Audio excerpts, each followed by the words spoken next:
Spanish interpretation. All right, before we call this meeting to order, we will hear instruction on how the public may access Spanish interpretation.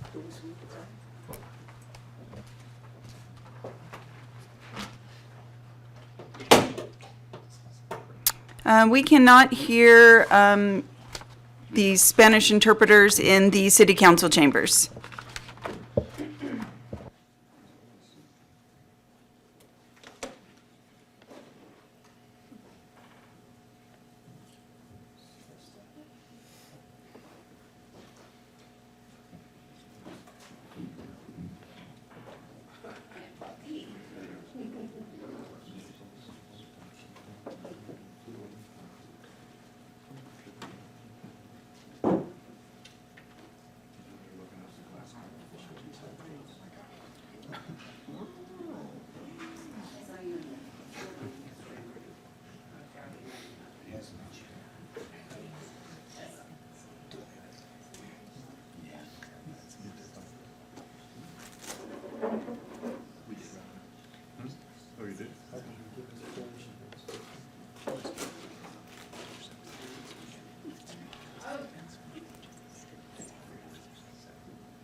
Hi, if we're able to have the Spanish instructions repeated, that would be great. Thank you.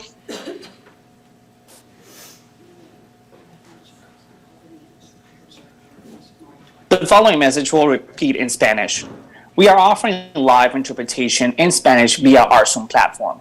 To access our Spanish channel, press the interpretation button at the bottom of your screen, where you will see a globe icon and choose Spanish. If you're joining via Zoom smartphone app, select your language by clicking More, or the three dots at the bottom of your screen, select Language Interpretation and choose Spanish. Bienvenidos. Estamos ofreciendo interpretación en español en vivo y en directo durante esta sesión en nuestra plataforma Zoom. Para tener acceso a interpretación, oprima el icono del globo terráqueo al pie de su pantalla y seleccione Spanish o español según su formato.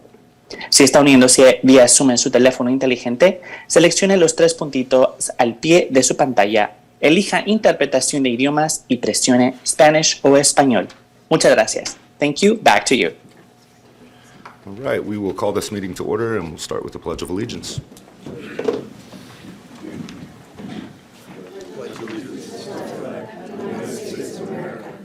To the republic for which it stands, one nation under God, indivisible, with liberty and justice for all. All right, and Ms. Blankenship, can we get the roll call? Of course, Councilmember Robbins. Here. Councilmember Wallace. Here. Councilmember Cregan. Here. Mayor Pro Tem Friedrich. Here. Mayor Bass. Here. All present. All right, and then closed session report. We did not have a closed session, but No report. great. And so we will move on to the proclamation. This month, we are recognizing January 2024 as National Human Trafficking Prevention and Awareness Month. And Ms. Shalee Thomas, is she here?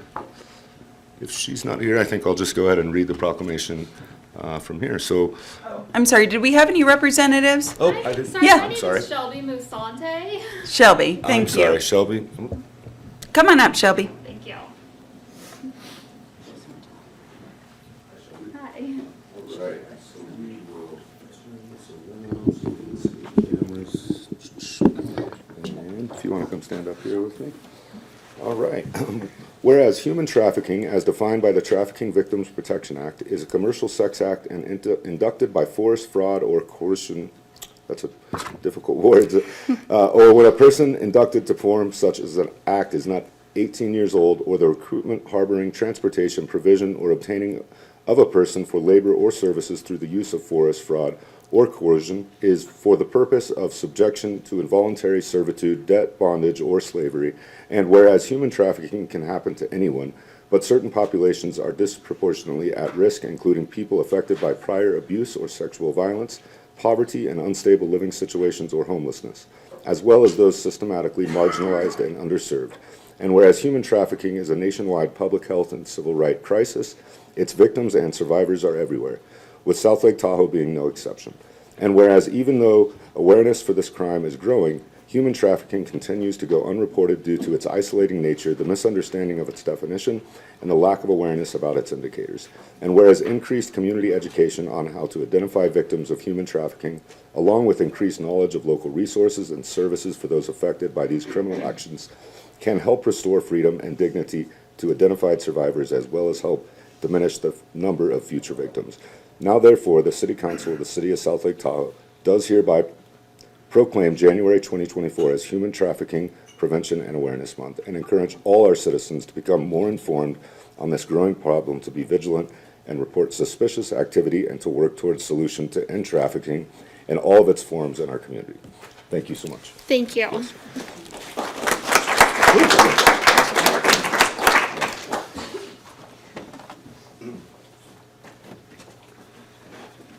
All right, moving on to public comments. This is the public's opportunity to speak on any topic not listed on this agenda. Comments shall be limited to 4 minutes. In accordance with the Brown Act, the City Council cannot deliberate or vote on any matter raised under public communications, but may briefly respond to statements made or questions posed. We will actually open up our Zoom platform first for anybody that would like to make public comment. I'll go ahead and open up our platform for anyone who would like to provide public comment on any topic not on today's agenda. Go ahead and hit the raise hand button. There are no Zoom public comments at this time. All right, and we will open up public comment to anybody in the room. Mr. Kurzweiler. Good morning, everybody. Sorry, I'm going to turn this around. I forgot to. I don't know if I really need that or not. Okay, I'd like to read something from 1999 and the redevelopment agency and the building of the gondola. Lift ticket sales within the city. This is item number 1010. The agency acknowledges that Heavenly Ski Resort's historic lift ticket sales occur beyond the city limits. Lift ticket sales have not been subject to tax within the jurisdictions where the sale of Heavenly lift tickets occur. In consideration of offering lift ticket sales within the city limits, the agency and the city covenant and agree that the sale of lift tickets within the redevelopment project area shall not be subject to any city-imposed tax or assessment for so long as the agency has long-term debt related to the project outstanding without the consent of Heavenly Valley, which may be withheld for any reason whatsoever. Upon repayment of any long-term debt associated with the development, the agency and the city may, subject to compliance with normal procedure for imposing taxes, impose a lift ticket tax without Heavenly Valley's consent. What is the definition of a lift ticket? Lift ticket is mentioned 6 times in that ordinance, number 1010. Lift tickets are a quintessential element of any ski trip. It gives you access to chairlifts which take you up the mountain so you can ski down. Item 1010 says lift tickets 6 times. You cannot access any of the lifts at Heavenly without having skis on. Therefore, all ticket sales for sightseeing without accessing a lift to ski should be taxed. That includes the gondola summer sightseeing trips and the sightseeing trips during the winter. My company paid over $185,000 in wages last year. All my employees live in the city. They spend all their money. They spend their taxes, everything in the city. I paid over $8,000 in sales tax to the city of South Lake Tahoe alone based on items purchased within the city limits.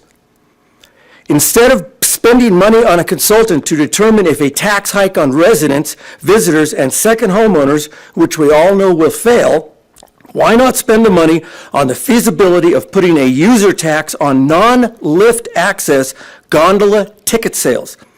Breckenridge did this in 2015. The town of Breckenridge approved an ordinance approving the collection of a lift ticket tax voted through a ballot measure. The tax would be levied from daily or multi-day Breckenridge lift tickets and used to fund transportation efforts throughout the town. The tax would not affect season passes or multi-resort passes. Breckenridge did it. They get $3.5 million a year. Vail does it. They get $4.5 million a year. I said to you one time, Anush, what could you do with $4.5 million? We could rebuild this community. So I also have all the information from Breckenridge and Vail from their newspapers and their city councils and their managers and everything, pointing out how they did this. I have just shown you how to start the process to find out how to tax the gondola lift tickets without spending $125,000 on a consultant. Thank you. Thank you, Mr. Kurtzweiler. Mr. Mosier.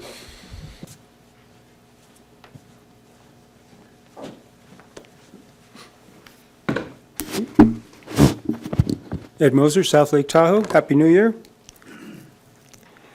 Yeah, I agree with most of what the points raised by Mr. Kurtzweiler there. That issue goes way back to when the gondola was even being built, and the city was basically blackmailed by them, as I believe it was American Ski Company owned at the time. It wasn't Vail.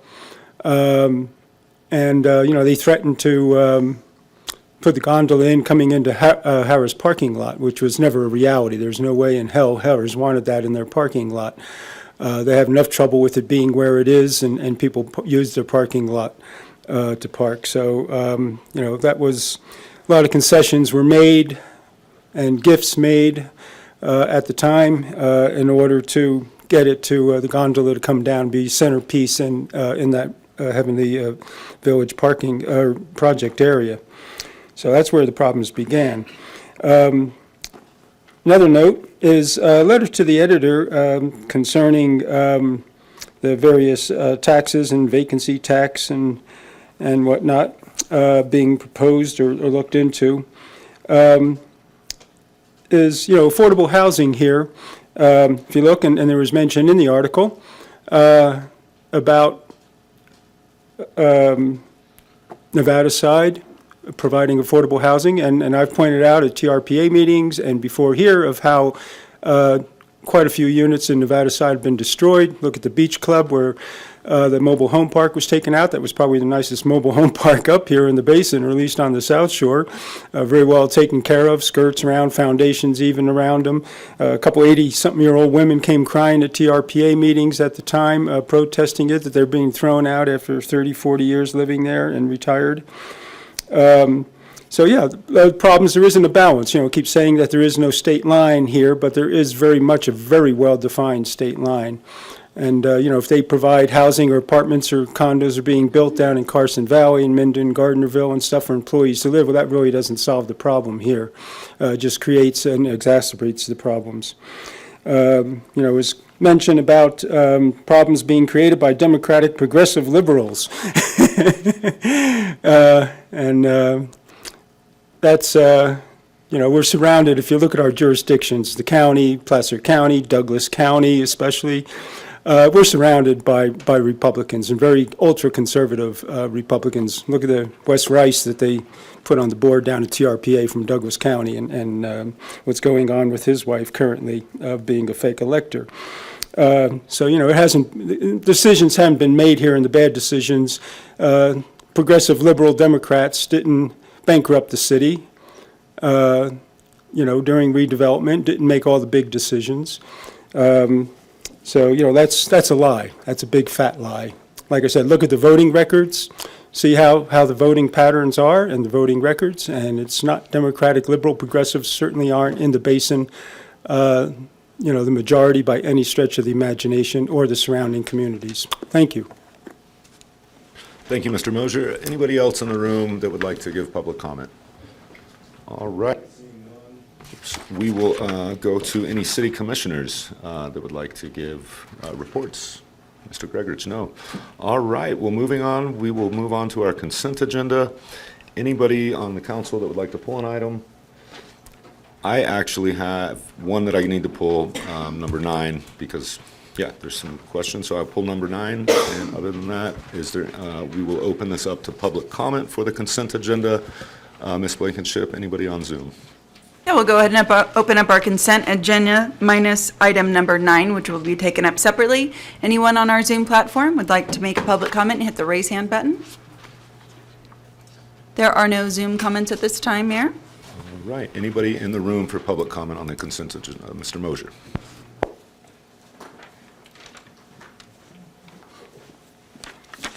Yes, Ed Moser, South Lake Tahoe. Item number 8, concerning city council protocols, I'd like to comment on. Has down on page 13 there about city council travel. Has about requirements in California Government Code, Article 2.3, Section 5323.2.2, blah, blah, blah. And where it says they shall adopt, governing body shall adopt a written policy in a public meeting specifying the types of occurrences that qualify a member of the legislative body to receive reimbursement. Well, that's part of what you're doing here today and taking care of. So that's a good step. As far as number 5, it has, quote, members of a legislative body shall provide brief reports on meetings attended at the expense of the local agency at the next regular meeting of the legislative body. I've requested several occasions when we've sent people and, to Breckenridge, to Aspen and whatnot, even to the League of California Cities. We spend thousands of dollars and we don't get peep. We don't get an oral or just say, yeah, I went, had a good time. And I think that what you should do is require a written and an oral report. And the written report should be included in the agenda packet. Doesn't have to necessarily be the next meeting, but, sometime within a short distance, a month or so at least, to let us know where thousands of dollars went to, what you actually learned, what you got out of the meeting, rather than a vacation. We sent Devin Middlebrook to Aspen for 5 days, with you, Mr. Bass, and he was 2 months later, he was off the council. We never heard anything about it, what he learned, what he contribute. It's more just for, for career enhancement is what a number of these trips are for, make connections and enhance their careers. So, like I said, written and oral reports, I think, are in order for this and would be a good step in the right direction. At least, we get to know where thousands of dollars went. Also, it says in approving official, the mayor shall be the city manager's approving official for travel, and the city manager shall be the approving official for city council member travel and reimbursement requests. I think the council should vote to approve, not the city manager, to approve, and the only exceptions should be for meetings having to deal with the county, where you have to go down to Placerville or places within the county, or League of California City meetings. But I think it should be council vote. If you're going to send them to Colorado or Southern California or elsewhere, Portland, whatever, should be, I think it should be voted by the council and approved, and not just approved in quiet by the city manager. That's about it. Thank you. Thank you, Mr. Mosier. Anybody else in the room for public comment on the consent agenda? Seeing none, bring it back to council and look for a motion. Yeah, actually, briefly, I have a recusal on number 11. Thank you, Ms. Cregan. Okay, Councilmember Cregan, I believe there was one more. But I was just going to ask you, Ms. Stroud, though that one's been pulled, so now we're doing that one separate. So I'll leave the room when we do number 9. Okay, so I will move that we approve the consent agenda with the pooling of number 9 and Ms. Cregan's recusal on number 11. Second.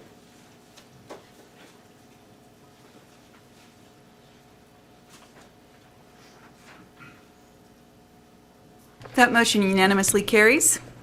Great, and so we will wait for Ms. Cregan to leave the room.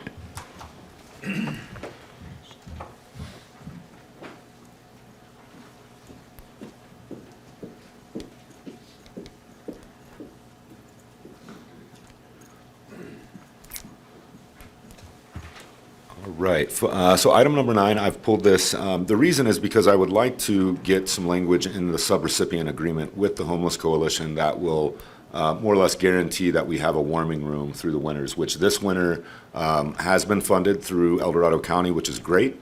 But again, with the history of the Homeless Coalition and different things, I think it's a good thing for us to put that as a requirement in the subrecipient agreement.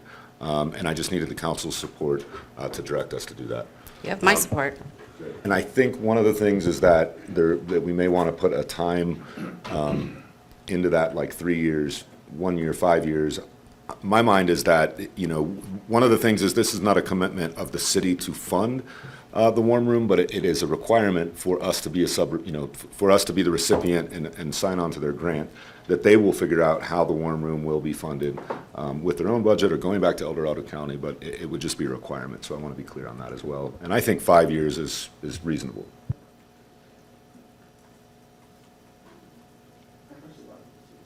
Oh, I'm so sorry. Just go right ahead.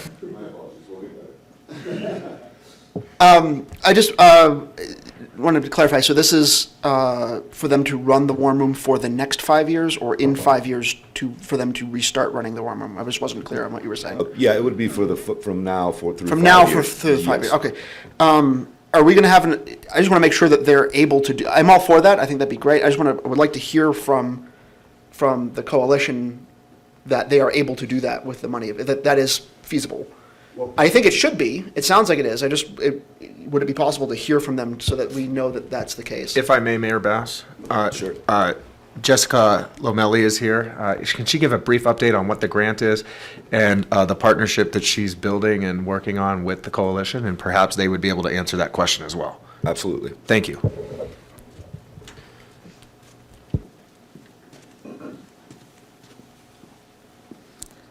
Good morning, Mayor, council members, and staff. Jessica Wackenhout Lomelli, Interim Housing Manager. So, as mentioned, this grant, the Community Development Block Grant, this was provided for the rehab of the Bears Den. So, with that being said, this is to actually increase that amount because of the cost overruns that have happened since this grant was actually, when we initially received it. And so we have the subrecipient agreement with Tahoe Coalition for the Homeless as well. So we've been overseeing that. They've been spending it down. And then what was the? Yeah. So I think, Jessica just highlighted the importance of going for the CDBG grants at the state level and the partnership we have. And the question is, as part of that subrecipient agreement, how can we put a condition in there that says we support the coalition?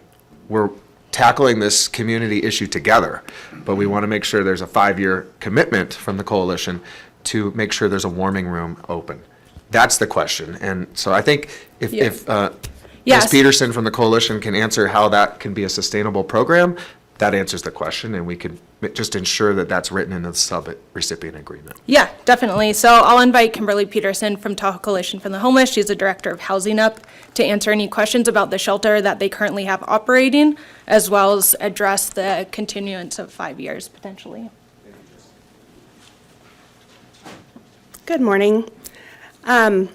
We currently are running a winter shelter at our Red Lodge location, which houses up to 14 persons 24/7. So it's not a warm room where in the past people had to leave every morning and then came back every night. So everyone's there 24/7, and we have full case management, and everyone is working toward permanent housing. This is being funded through the Continuum of Care, so which is separate from the county. The county is the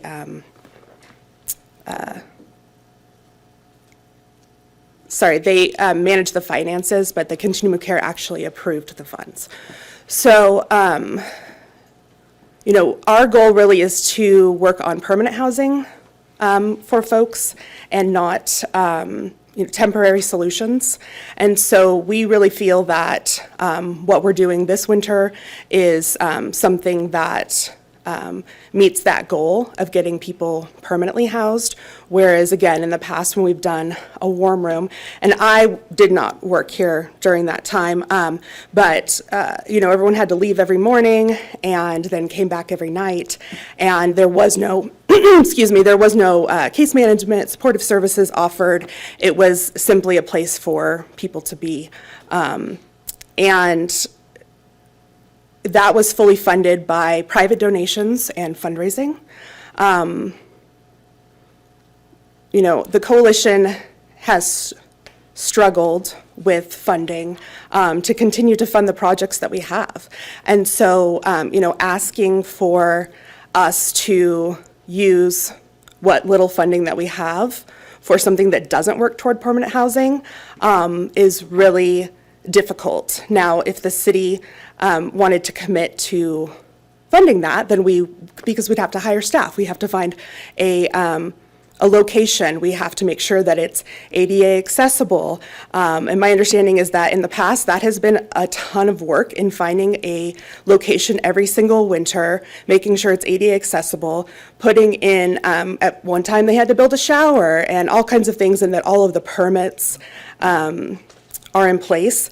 And so it's way more work than what's feasible, especially if you don't have any funding, set aside for that. Now, CDBG funding, the grant that we're addressing today is specifically for rehabilitation. CDBG is something that can be applied for sheltering. My understanding is that the city has not applied for CDBG in years, and so, that's something to look at that could fund that. But again, we're a small organization that's working toward permanently housing people, and that's really our goal. All right, Mr. Robbins, go right ahead. Yeah, so I actually volunteered at the Warm Room about 4 or 5 years ago. I spent a winter doing laundry at awesome. the Warm Room, and it was an illuminating experience, especially because, I think there's a perception in the public about what constitutes an unhoused population, but I did laundry for people who were lift operators at Sierra at Tahoe who worked full-time and still didn't have housing, and they were sleeping at the Warm Room at night. And it's not just the people that you would necessarily think about that are in need of housing and shelter. So I know there's been a lot of change in what the Coalition for the Homeless has been doing since those days, so many years ago, and I haven't really kept track of what the current efforts are. So is there currently an emergency shelter capacity right now where if you're homeless now, you have somewhere to go now? So that is essentially something that serves the role of, that isn't necessarily the same thing as the temporary shelter Warm Room, but that provides emergency urgent housing. So like I mentioned, we're running a winter shelter, and we have 14 beds. And that is run through coordinated entry, which is best practice. So it is not first come, first serve. It is based on vulnerability, and people have to be literally homeless to be able to have access to that. And so there is not something where you can just show up that night. We do have some emergency shelter funds available, and so, which is a very small amount that we receive from the federal government, and that is county-wide funds. And so we do, I've had someone who was recently sexually assaulted that needed to be housed over Christmas. So the hospital will call and we'll put that person up. I get calls from PD, from our social workers at the hospital, both Marshall and at Barton. And so in those sort of situations where it is a emergency situation, we do have short-term motel funding. But again, it is a case-by-case situation. Because I do recall at the Warm Room when I was volunteering, it would fill up, especially on a bad night, on a weather bad night. And it would fill up and people would get turned away. And that was a regular thing. I guess it was a first come, first serve situation. Or that's not current recommended best practice then? Correct. And so it is using coordinated entry to serve the most vulnerable. Currently, on our list, there's about 45 people in South Lake Tahoe that are experiencing homelessness. But that is, some people have been on that list for up to a year, and we're working through. Tahoe Coalition for the Homeless also is the lead provider for coordinated entry. And so we're working through cleaning up that list and finding that a lot of people have self-resolved or moved out of the area. So that 45 is not necessarily representative of actually how many people are outside. We're pretty familiar with the population of who is still outside. And I would say, we have right now 12 persons in the winter shelter, and we're working on filling those last 2 beds. And, there's probably another 10 to 15 people outside. We have a quarterly review that we agendized for, and it's on today's agenda for reviewing the housing needs wait list. I think maybe not quarterly, because I don't want to dump work on you, but it might be good to have a maybe annually review of the homeless, the unhoused. I mean, care I can provide that population. to you monthly even, because I provide that to the COC monthly. Well, yeah, so. So I mean, that however might be- often you would like the That may be a data. higher resolution than is necessary, but So- I think it might make sense for the council to review homeless or unhoused outreach service capability in the community on an annual basis at least, maybe twice a year, but maybe at least once a year, I think, just so we know what is available, where the needs are, where the funding Absolutely. situation is. I think it might be good to, in the same sense that we're doing this we're doing it quarterly now for our housing wait lists. It might make sense to do something similar for the homeless capability. So the coalition needs. also is recently awarded emergency solutions grant funds for street outreach and for rapid rehousing. And so that is actually going to be starting this month. So we'll be doing street outreach on both slopes, but working with PD to really get out there and see, is there anyone that's not on the current by name list that is outside? So we'll have a better idea in the next couple of months of truly how many folks are outside. The very last thing I'd want to ask for is something that's going to get in the way of your mission and add work unnecessarily, but would an annual report to council on the activities, the actions, the needs, the status of of homeless outreach capabilities in the city and homeless outreach needs and resources be something you'd be able to support? Absolutely. Without it being too much overhead? Yeah, no, absolutely. Like I said, I provide all of that data monthly to the COC, and so it's not a problem at all. I'll leave that to the council to discuss it. I think that'd be a worthwhile thing to do. Great. Ms. Wallace? Thank you for being here. I appreciate you being here. Thank you. I come at this from a little bit of a different perspective because in my other life, I work at a church and we are right on Highway 50. So we get a lot of people that come to us, come to me because I'm the one there, especially during these winter months, and are looking for help, immediate help. And we have help available, as do a lot of the churches, but it's not usually immediate. I can give socks, and I do. I give socks and hats and gloves and things like that. But it would be nice if there was a place to send someone that is in dire need at that moment. And so first, I want to thank you. It's no secret that I have had frustrations with your organization. I think that those went away with your previous executive director, and so under your leadership, I am much more pleased with your organization, and so thank you for that. Thank you. And thank you for hearing some of the things that have been going on in the community and reaching out for this emergency 14-bed shelter. I'm so excited about this. I didn't even know about it till just now, so thank you. However, I think that we have a couple of different things that go on, and again, I see it firsthand. We have people who, first I want to ask a question. When you say that they are truly homeless, and I don't know exactly the word that you used, do you mean that they have no shelter, meaning like no car? So they're sleeping in a place not meant for human habitation, which can be a vehicle out on the street. It could also be that they're squatting in a place that doesn't have utilities on. Got it.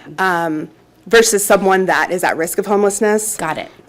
So we do have programs for people that are losing their housing, and actually, we also just received $25,000 for prevention diversion from from Anthem. So because we're working on CalAIM with Anthem, so working on all kinds of things to continue to fund what we're currently doing and expand those services. I think that what I'm hearing here is that really everyone just doesn't have the information as to what's going on. Because we can drop off outreach cards to you. You can send them to the Red Lodge. We have drop-in hours. People can call Monday through Friday from 8:30 to 5:30 and get resources, schedule an appointment for an intake. So it's not that there isn't somewhere to send someone immediately. It sounds like we just need to give you that information so you can pass that along.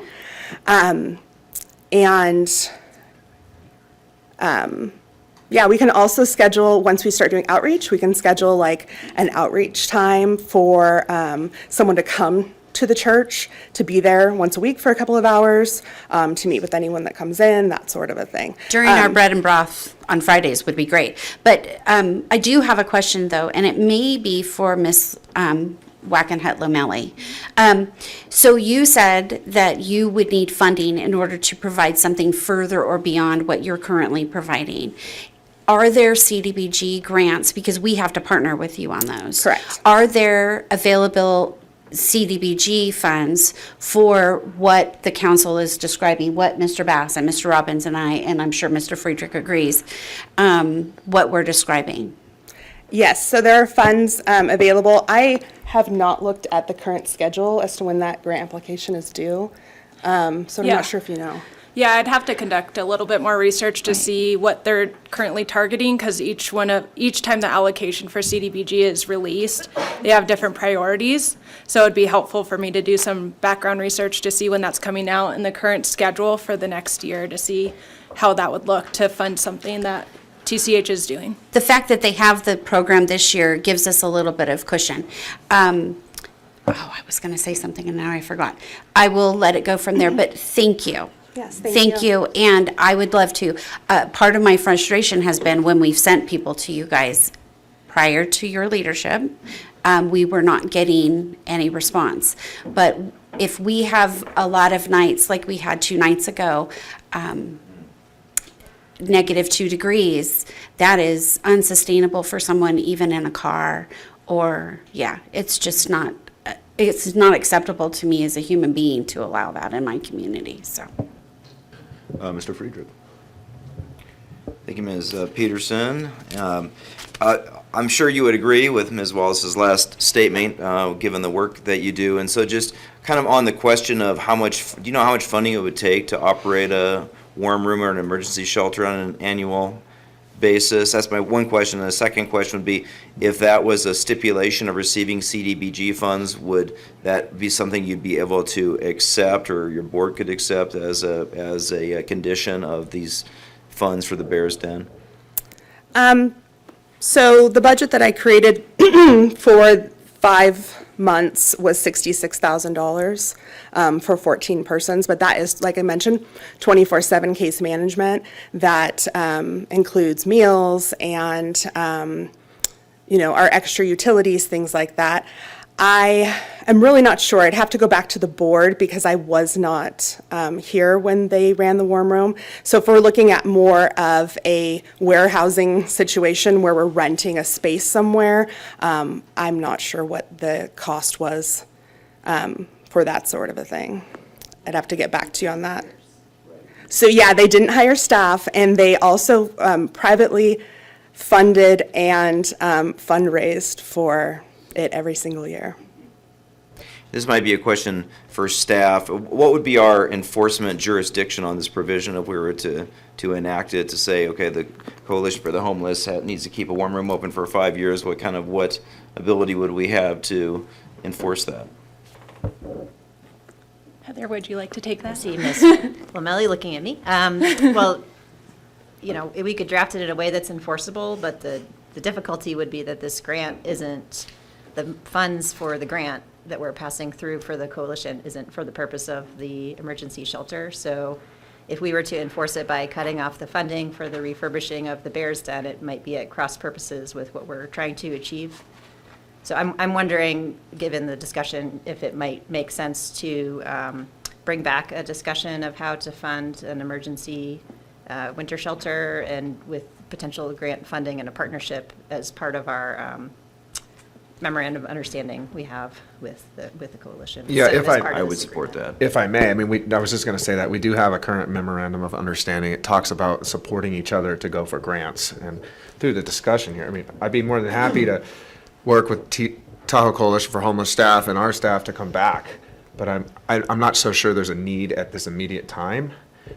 We will just look for money and go for grants to support that service, because it is a different type of money, a different color of money than what we're looking for, if you will.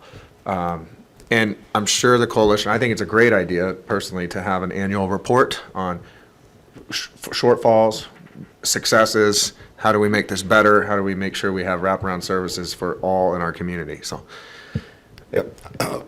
No, I'll speak real quick, just because I haven't talked on the issue. I personally believe that adding it in as the subrecipient that just says, and again, just to clarify, it doesn't need to be a warm room. I think the winter shelter that you're doing now, the 14 beds, is really what I'm talking about.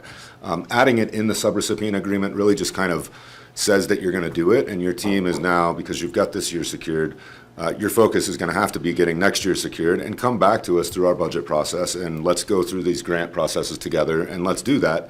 But just putting it in the subrecipient agreement, for me, it's not about what is the enforcement. It just means that you've agreed to that. We've said that this is what we'd like you to do.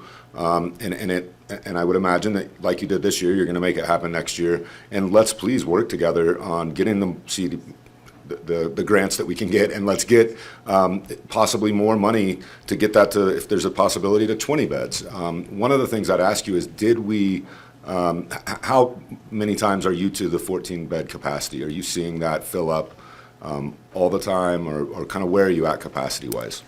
So last winter, we were not at capacity. I think that was really because of the rough winter that we had, that a lot of folks went to Carson or Reno, or, they left preemptively. We are at capacity now, and well, it kind of depends, because a lot of the folks that are in there, because we use the coordinated entry system, they're receiving emergency housing vouchers through the housing authority. And so in the next month or so, we will be permanently housing almost everyone that's in the shelter. And so we'll kind of see who's left outside at that point. So yeah, again, for me, it's just adding the language that says that you're going to operate, and we don't need to say warm room, we'll say winter shelter, so it's kind of exactly what you're doing. And again, hopefully next year, the continuum of care will provide the funding again, but also don't approach us on it. If there's a way to expand that, I think we would, as a council, probably look at some budget allocations possibly, or just these grants, whatever that may become. But yeah, I'd like to add it in there, because it just kind of, again, we're not going to come after it and try to pull funds from, that's not kind of the intention here. It's more just to say, hey, this is what we've agreed to together, that this winter shelter will be provided through the next 5 winters. And then that, again, kind of sends you guys with direction to make that happen year after year. So that's where I'm at. One thing, if we want to have discussion, if there's more questions, we do need to do public comment. So I just wanted to put that out. Great. Mr. Robbinsford. How much does the emergency shelter that you're operating now cost per year? You said 66. 66,000, but that's only for 5 months.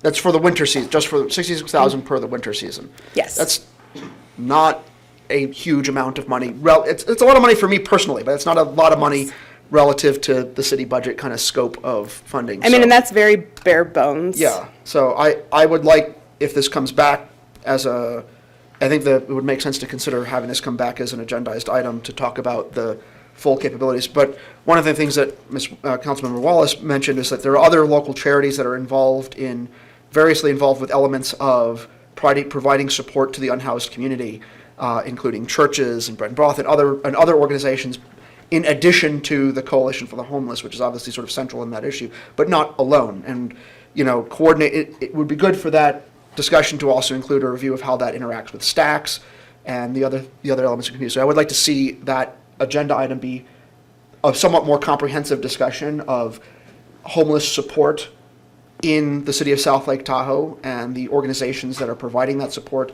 the coordination effort between those organizations, just as a review. That's why I think maybe doing that annually would make sense, because it'd be a bit more of a thing to prep and get ready for. But I think it would make sense because we need to know what is going on. I didn't know it was $60,000 until today, and that's probably not good. So I'd like to see that again. Questions, and then, because we're going to come back for discussion and a motion. Ms. Wallace. I didn't see it in the staff report, and if I missed it, I'm sorry, but how many units are still yet to be brought online at the Bears Den? So we have 9 units that are almost complete. Okay. We had to shift some things as far as the Compliance with building code. things like that. And so in the next probably 2 weeks, we'll be able to fill those 9 units. There's a total of 22, and so the remaining are in various stages of reconstruction. And this is an old building that was, the first phase was built in 1948, and the second phase was built in 1960, and has had 0 rehabilitation since then. So we are running into one thing after another. And then with the ability to, or the inability to find labor in the area, our costs have just increased significantly. Under this grant, we do have to complete this project by October of 2024. And so, we will have all, assuming we can fully fund it, we'll have all 22 units up and running by October. Okay. So once those 22 units are up, and then you add in El Nido and Red Lodge, how many units total do you have? I think it's 74. 74. Okay, thank you. All right, so we will go ahead and open this up to public comment. We'll start with our Zoom platform. Mrs. Blankenship. I was just going to say one last thing. Excuse me, I'm sorry. I encourage all of you to volunteer for the point in time count, which if you have not received an email, please let me know, and I will send you the link to sign up. It's on the 25th, and it's going to be from 7 to 9 p.m., which the last time we did it at like 4 a.m., so this will be a little bit different. Hopefully it's not negative temperatures, and so we look forward to hopefully seeing you all there. Great, thank you so much. Mrs. Blankenship. Okay, we'll go ahead and open up our Zoom platform for anyone who wants to provide public comment on agenda item 9. I do see one hand raised. Taver. You have 3 minutes with council. Go ahead.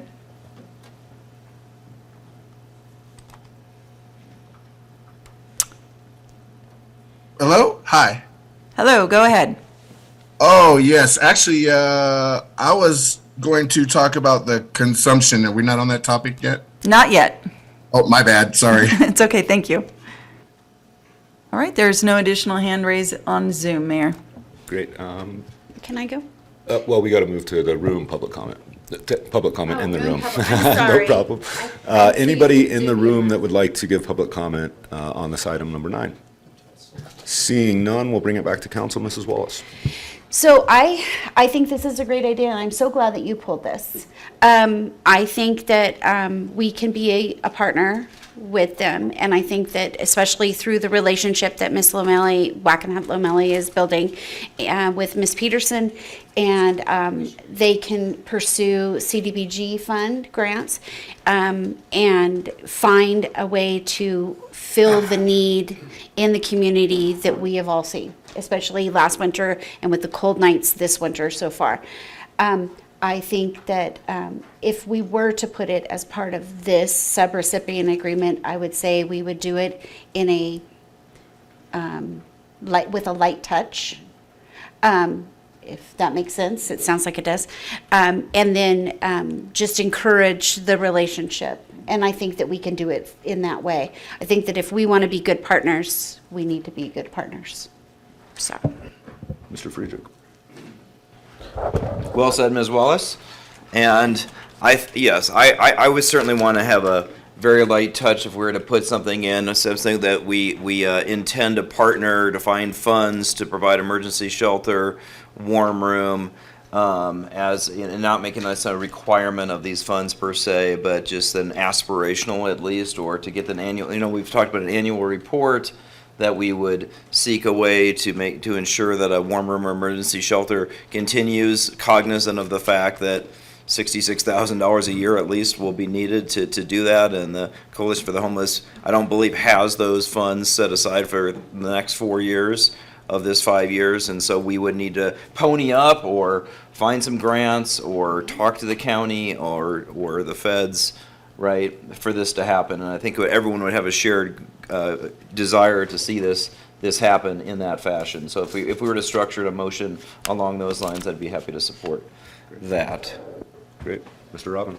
I just want to make sure that that also includes the request to bring this back as a larger discussion, agendized item on an annual basis for reviewing the homeless services in the city of South Lake Tahoe across organizations.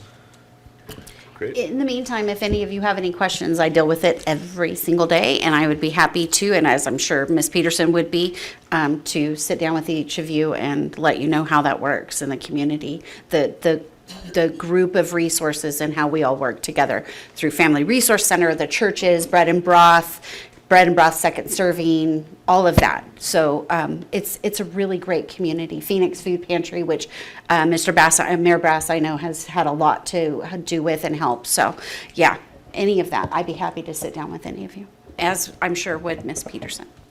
Great. So yeah, for me, I support all of that. I think a soft touch, again, we're not trying to tie the hands of funding to see progress stop, but we just want to make sure that we're going to provide our community with an emergency shelter. So if anybody would like to try to craft a motion that would include that, go for it. I'll try. So I would like to move that we, hold on, let me go here.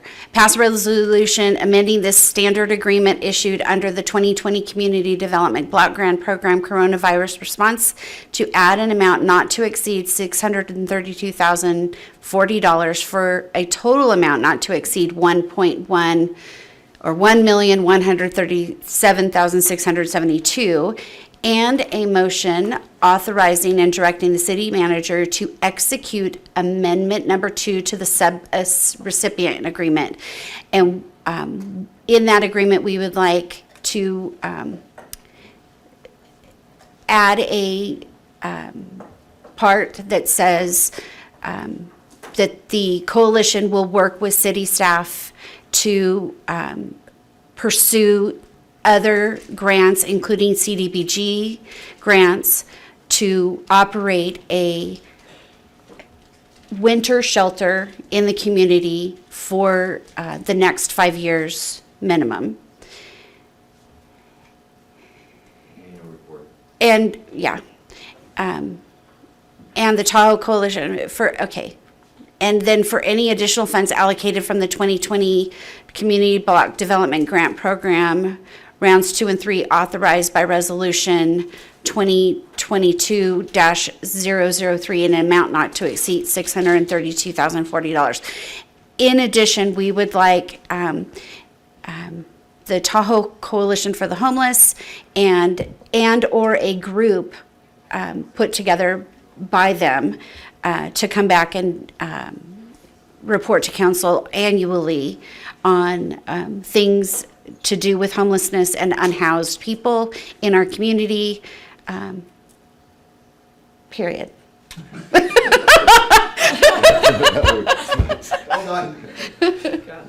Mr. Freeman. Bravo, or brava. I just noticed need a you said we second. pursue other Oh. funds or grants. Might we also say and other sources of funds, including city budget or county? I mean, we're not trying to just say we're only pursue grants. We might find other ways to support this, right? I'm okay with that. I would just suggest that possibly if money comes from the city or the county, it could look like a grant, and so, I don't know. Cannabis funds. I mean, the city, this conversation is completely consistent with the strategic plan, goal 1.31. 6 states that we need to continue to work with the coalition to rehabilitate the properties. We have an annual grant funding program. I'd encourage them to apply, and the relationship being built here with our interim housing manager and Ms. Peterson is really healthy, and I don't see that being a problem to put together a really competitive proposal for that grant process as well as others. So I'm confident we can do that. And the other one I would highlight just really quick is strategic plan goal 3.13 specifically states we need to work with local partners to support permanent supportive housing. This is the shift that the coalition has moved towards, transitional and emergency shelter housing. So that's exactly consistent with what the vision is the council's adopted. We have our marching orders. I think, Ms. Blaine, I'd just like to ask, if I may, Mayor Bass, did you understand that amended motion? Yes, I understood it. In order to put it in the minutes, I will probably re-listen, but yes, I got it. Would you like me to repeat back what I think she said, or are you okay? I have clarity. As Okay, long as- thank you. I'll second what I heard. Great. So we have a motion and a second.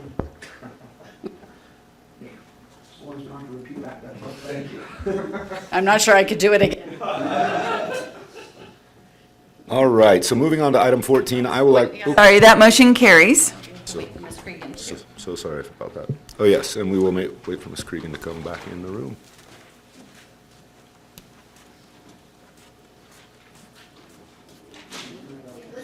We'll take a 5-minute break and come back at 10 o'clock.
All right, we will call this meeting back to order on item number 14, which I will be recusing on this item because of a financial interest in the cannabis industry.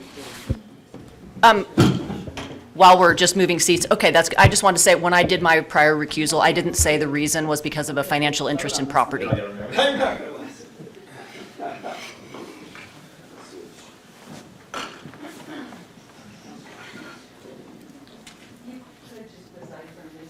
Oh, I could, okay.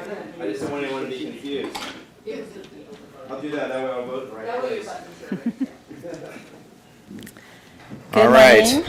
Mayor and We're moving council on members. to item 14, regular unfinished business, amendments to cannabis ordinance, public safety license ordinance, and clean indoor air ordinance regarding on-site consumption, medicinal delivery, and to remove outdated provisions regarding development agreements and existing medical marijuana dispensaries. We're going to have a presentation first from Ms. Stroud, come back to council for questions, and then for public comment. I know we have some folks ready to comment on this. Just a quick setup. I did ask for this to come back. We last considered it in 2022. We had a not all of one mind, so we kind of moved on, and then since then have had a number of new developments, I believe, in the community, the state, the country that are germane to this discussion, some of which I know Ms. Stroud will be discussing in her staff report. So I thought it would be good time to kind of bring it back and take a fresh look at it with that new information in mind, so which we can get more into in questions and council discussion. So with that, Ms. Stroud, if you want to present, and then we'll go from there. Thank you, Mayor Pro Tem Friedrich. Good morning, Mayor Pro Tem and council members. Heather Stroud, City Attorney. Today, I'm going to present two versions of a potential amendments to our cannabis regulations for your consideration. And this item was continued from the last two meetings, November 21st and then the December meeting. I am going to repeat my presentation today for the benefit of council and for the public who, just given the time that's passed. So here I go.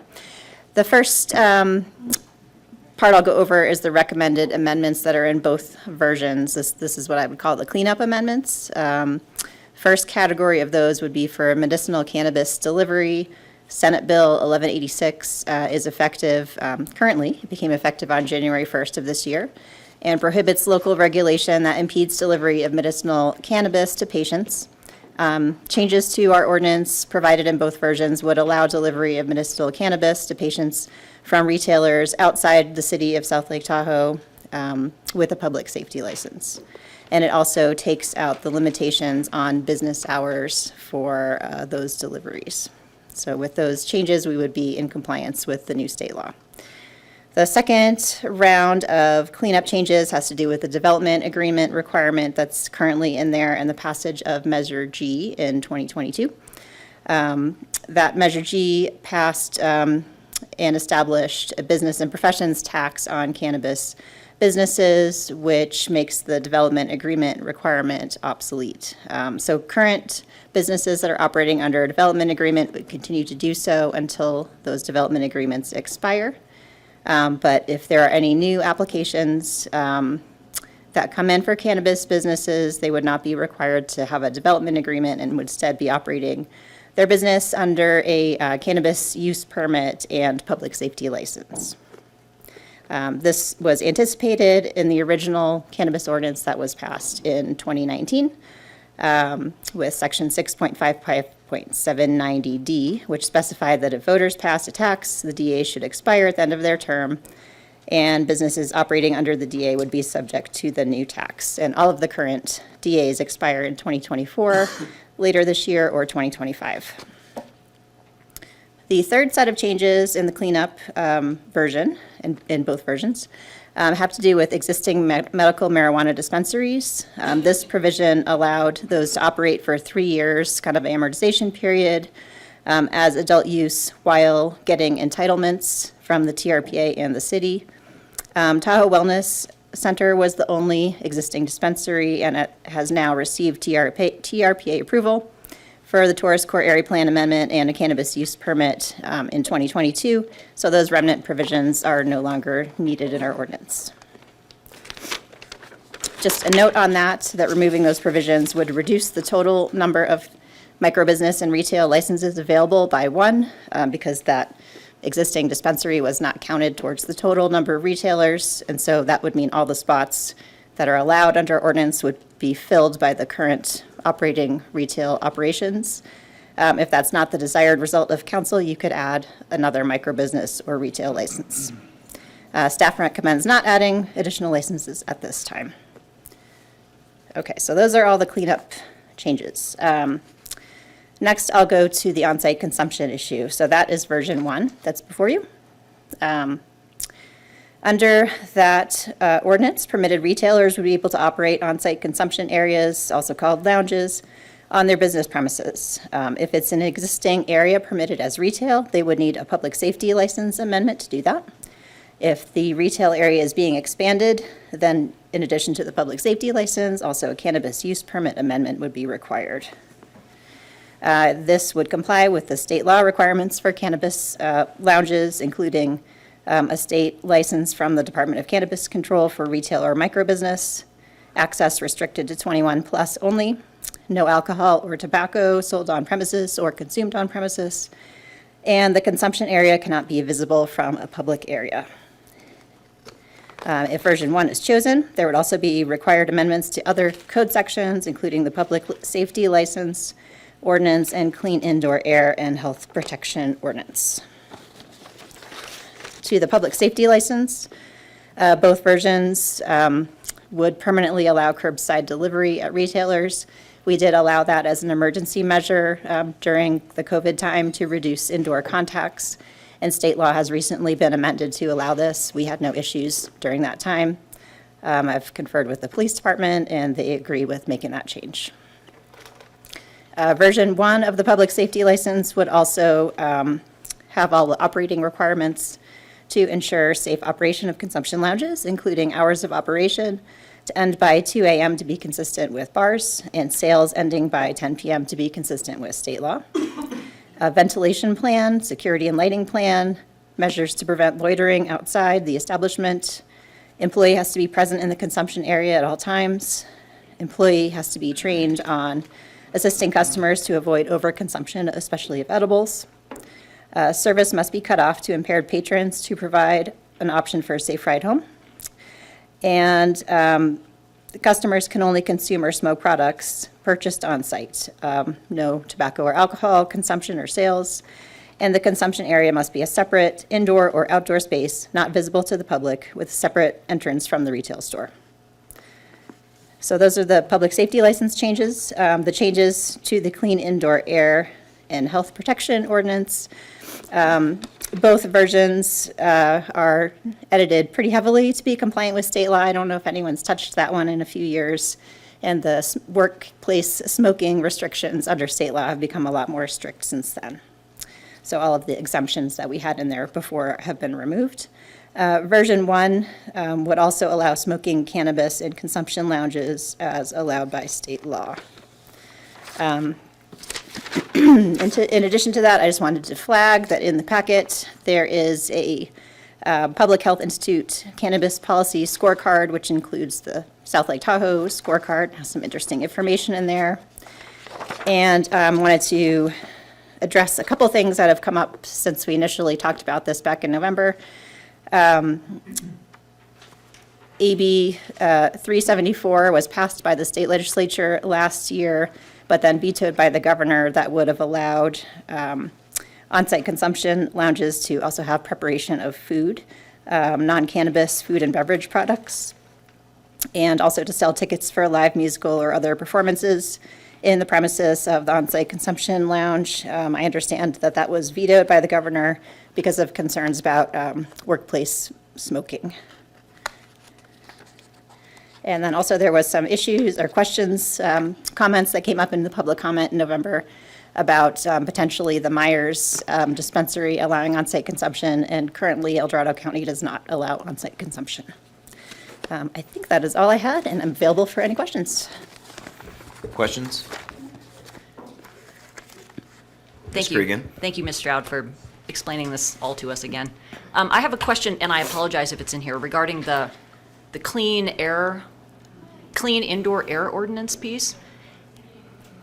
If changes are made to it pursuant to this whole thing, does that mean that the changes are applicable only here, or are they applicable then to other offices, other indoor spaces to which it's currently applies? Those changes to that ordinance would be applicable citywide.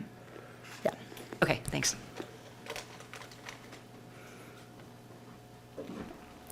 Ms. Wallace? Can you clarify that, please? I'm not sure I quite understood what Well, the change to allow smoking cannabis at cannabis lounges would be specific to those lounges that are permitted, but the other changes are applicable citywide, mostly just, there were exemptions allowing people to smoke in certain workplace areas that is no longer allowed under state law. And we haven't been allowing it, it's just kind of outdated provisions that needed to be cleaned up. So just to clarify this, I understand that as generally a cleanup provisions that would not allow more liberalization of smoking tobacco at other locations, just to put a fine point on that, right? No, version 1 makes the change just to allow smoking cannabis at on-site consumption lounges, but then both versions tighten up the requirements elsewhere. So I just had a couple of questions. I've asked them before, but just since we're in a new forum, since we last considered this in 2022, I know a number of consumption lounges have opened statewide. Do you know kind of the number of those, kind of where they are, and any known issues that have arisen related to public safety, impaired driving, or other concerns? I haven't heard of specific issues with impaired driving. When we talked to West Hollywood a couple of years ago, their lessons learned included some customers maybe not as experienced over consuming edibles, especially just not knowing how potent they were going to be or how long the effects would last. So that's why some of the provisions are in the operating requirements in the public safety license about making sure there's an employee on site to help customers and help them choose something appropriate for what they're looking for. Another question, I know we did polling on Measure G in 2022. I recall it had a question about asking the public their view on consumption lounges. Do you remember how that, what the results were? Yeah, I had a chance to look that up this morning. 60% of the people polled generally supported on-site consumption lounges, 31% opposed, and then the other 9% weren't sure. Okay, and this is, I guess, just for kind of a thinking of the options for people to socialize around various choices. Do you happen to know, like, how many places in South Lake Tahoe have liquor licenses where you can drink together in public, bars, restaurants, and whatnot? I don't know how many liquor licenses we have. I'll look at the police chief, but I think it's... Sorry, I took a bite of a pretzel when you asked that. According to ABC, we have 180 in the city limits of on-site. All right, any other questions? With that, we are ready for public comment, and I think we'll start with Zoom, as Mayor Bass has started that tradition. Of course, we'll go ahead and open up our Zoom platform for anyone who would like to provide public comment on agenda item 14. We do have a couple of hands raised. First, we have Trevor. Can you hear me? I can. Go ahead. You have 3 minutes with Happy council. New Year. This is Trevor Snowden with Trevor Wheelchairs. I was hurt in 1997 from a snowboard accident, and I'm a T12 paraplegic, double amputee. I have 3 things I would like to share today in a positive outlight. Curbside service at Canna Blue would be fantastic for people in wheelchairs. Having to use their elevator that's posted outside sometimes is difficult because it doesn't work or there's no one to operate it. So having someone to run out from Canna Blue would be extraordinary service for receiving medical marijuana, even though I do consume for recreational, but it's more medical. A safe place to consume would be really great for wheelchairs because I'm on housing and they don't allow for marijuana smoking in government housing. So I usually have to go to a friend's house or and so there's not really too many places you can't smoke in public and whatnot. So having Canna Blue to be able to become a consumption lounge would be great. And also, we could kill another bird with that stone, and I could have a job doing karaoke at Canna Blue in the consumption lounge. That would be fantastic. Being on a fixed income, the 40% tax rate is a lot in Tahoe compared to other places like the Valley and Carson City and whatnot. So being on a fixed income, that would totally help if we can get rid of, reduce some of that tax increase on the products. But that's pretty much my thoughts on the consumption lounge, and hopefully that we can overcome that and make it accessible for everybody. All right, thank you Thank very you. much. Thanks. All right, next up we have Jess.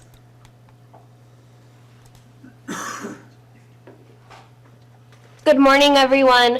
My name is Jess. I'm the COO of Canna Blue Dispensary, and on-site consumption and curbside pickup will make a positive impact on our community. I've spent a lot of time with our tourists and local residents working on the retail floor, and our customers are regularly asking when we will be able to offer curbside pickup. Lots of different reasons for that, including mobility issues, compromised immune system, just a need to be discreet.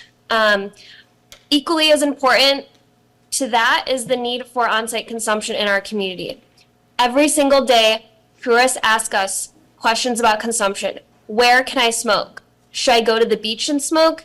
Can I just walk down the street and smoke a joint, or am I going to get in trouble? The dispensaries in Tahoe are selling millions of dollars of cannabis to people with nowhere to consume that cannabis legally or safely. This is irresponsible, and we have a very simple solution to this problem. Allow a safe space for on-site consumption in our community. Many of our tourists are visibly shocked and confused when they learn that cannabis can only be consumed at private residences, which the vast majority of them do not have access to. First-time cannabis consumers deserve a space where they have access to trained and knowledgeable staff to help them safely consume for the first time. On-site consumption will allow our local dispensaries to employ more residents, generate even more tax revenue for the city, and attract more tourism to our community. Lastly, I want to touch on the cannabis tax. Cannabis in the city of Southlake is taxed at 32.56%. Here's a breakdown of the taxes. $100 in product goes to $106, 6% of that goes to the local tax. That $106 is taxed by the 15% excise tax, bringing it to $121.90. That is then taxed by the sales tax of 8.75%, bringing us to $132.56. This is a compounding tax structure, meaning the local 6% tax is being taxed and then taxed again. If we reduce the 6% local tax to a more reasonable figure like 1%, it would greatly reduce the overall tax burden. By reducing this local cannabis tax to 1%, the overall tax would be 26.31%, a reduction of 6.25%. I understand the city needs to make money on cannabis sales. Tobacco and alcohol are much more harmful, and they aren't charging a special 6% local tax. The 6% local cannabis tax gets taxed by the 1.5% of the sales tax, so the city is getting money taxed on the 6% from the sales tax. I know it can be confusing because it's tax on tax on tax. It's hard to understand, but essentially, I urge you to consider lowering our local 6% tax and approving on-site consumption and curbside pickup. Thank you. Thank you, Jess. Thank you, Jess. All right, next up we have Ms. Neff. We do have your written public comment as well, but you have 3 minutes with council. Go ahead. Hello, my name is Helen Neff. I'm a Lake Tahoe resident. And first of all, I'm not opposed to cannabis consumption and the privacy and safety of one's home. I'm not against business, but I am in favor of smart business. I'm not against maximizing tourist revenue, but again, via smart initiatives that benefit Lake Tahoe, such as those proposed by the Destination Stewardship Initiatives. Some people are in favor of cannabis consumption lounges to increase their business revenue. Some people are in favor so they have another option to get stoned and to do it in public with friends. Some are in favor because they see dollar signs with increased tax revenue and tourist spending. But I respectfully ask you to pause on this issue of cannabis consumption lounges until the science catches up and there is an NHTSA approved test for cannabis impairment and an established level of THC in a person's blood to define impairment, such as there is 0.08 for alcohol. The reason why you don't hear about cannabis impairment driving issues is because everything gets thrown out in court. Anyone driving impaired from cannabis consumption can hire an attorney and get the charges dismissed. There are many advertisements on the internet of attorneys who promise to do just this. If a crash results from a cannabis impaired driver that results in innocent people, whether in another vehicle, a pedestrian, or a cyclist, there's no justice for them. Think of the cost, not only in dollars, but in mental health for innocent victims. Think of neighboring jurisdictions and other communities around Lake Tahoe that will be affected. Again, just please pause and wait for the science to catch up. Numerous entities are working on reliable testing and defining a level of THC impairment, and these will be available for law enforcement agencies soon. Thank you. Thank you very much. All right, next up, we have Deborah. Brad, I have a 10:30 appointment. Do you think it's working? Deborah, are you with us? Go ahead.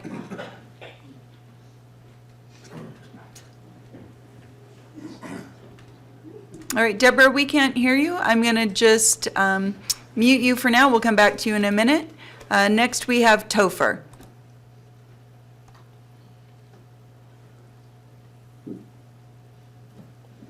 Yes, can you hear me? I can. Go ahead. You have 3 minutes. All right, thank you. I'm a local resident here in Tahoe for the past 5 years now.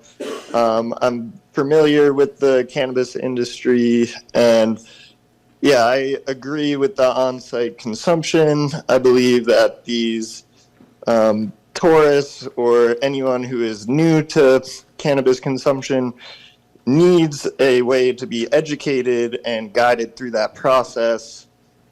Regardless of the testing, right now they're going to consume with or without that education, and I think our community would just benefit overall from a more positive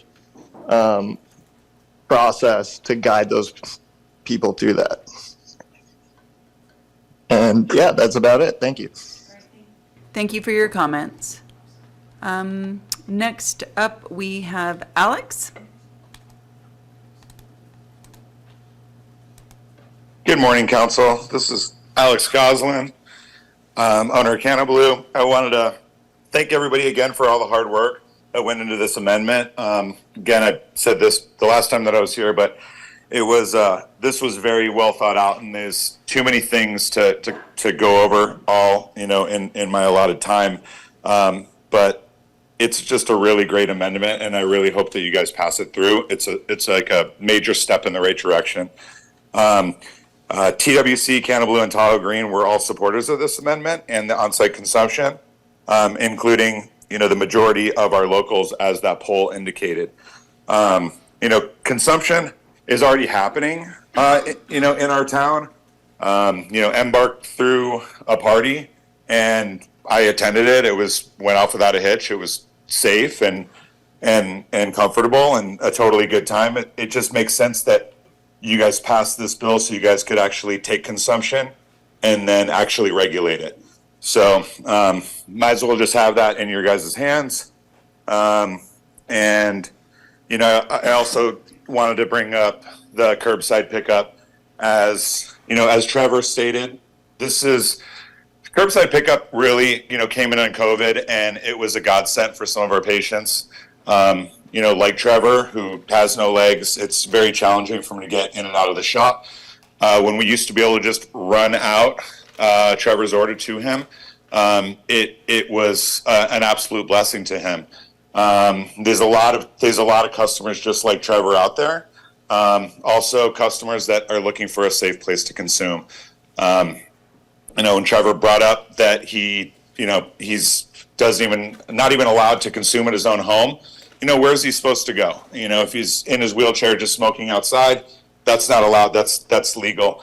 That's not legal. We talked about with the homeless coalition, if it's -2 degrees out and it's freezing cold, I believe that it's cruel that Trevor has nowhere to go to consume his medicine. Just to, touch, I'm not sure how much time I have left, but just to kind of touch on the taxes, our customers paid $1.8 million in tax.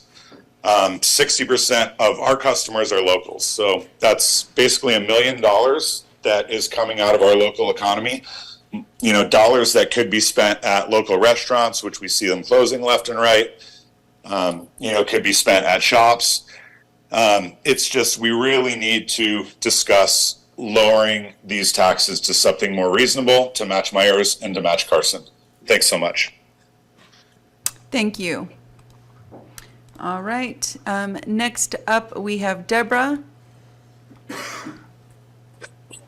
Good afternoon. This is Deborah. I'm sorry about the confusion earlier. I'm a resident here at South Lake Tahoe. I'm also a stage 4 cancer patient. I use the cannabis medicinally, which I prefer over the pharmaceuticals. The cannabis has a very positive impact on my life every single day. It's time to destigmatize this cannabis in our community. Starts with, letting the dispensaries offer the curbside pickup, helping us with being able to get the cannabis, people with the mobility issues and other medical conditions, just to make it easier for us to access our medicine daily or weekly. We don't need to dread having to go there and go through that whole process of going in. It's just, sometimes it's very hard if we're being very sick. Also, the proving of the on-site consumption is another very important step towards that, destigmatizing the cannabis, which is very important. Our community, we need a space for all of us, the residents, our tourists, to consume. Like the Canada Blue owner was saying, our tourists, they have nowhere that they can go. They don't have their private home there to be able to go into. So they need to do it, be able to consume it inside, safely, legally. And lastly, that tax. I always knew the tax was very high. I mean, you see it on your receipts and you're just like, what is happening? I understand that the city council has the ability to lower that local cannabis tax. It's clear that the cannabis is overtaxed. You can see it on your receipts, and you can, 32.5%. That's just outrageous. So I really hope that you consider lowering that 6% local cannabis tax to the 1%, 2% even. That would be greatly appreciated. Thank you for your time. Thanks for your consideration, and I really hope that we get these things passed. Thank you very much. All right, that is the end of Zoom public comments. Maybe we'll move to the room. All right, we invite public comment in the room. If you want to raise your hand or just step on up, come on up. Hi, my name is Jared Benvenuto. Come on up to the microphone. Okay. Hello, my name is Jared Benvenuto. I'm a local business owner here in town. I think on-site consumption is definitely important. Being a tourist and going different places and then purchasing cannabis and having nowhere to consume that cannabis puts you in an awkward situation. I was also in the process of starting a cannabis tour business called the Tahoe Cannabis. I was going to purchase a tour bus, take people around to different dispensaries, art galleries, different businesses in town. COVID hit, had to sell the bus, but that was one of the issues that we were dealing with, was going to be the on-site consumption. And we were looking for all these different loopholes of like, oh, well, you can smoke like in a parked vehicle on private property and stuff like that. And there's all these crazy loopholes where there shouldn't be. You should just be able to consume the product. There's plenty of places to drink alcohol. If you're looking to tax something a little bit more, maybe tax alcohol a little more and lower the cannabis taxes. There's definitely, I think alcohol is definitely more of a problem in this town than cannabis. That's all I got. Thank you. Thank you. Next.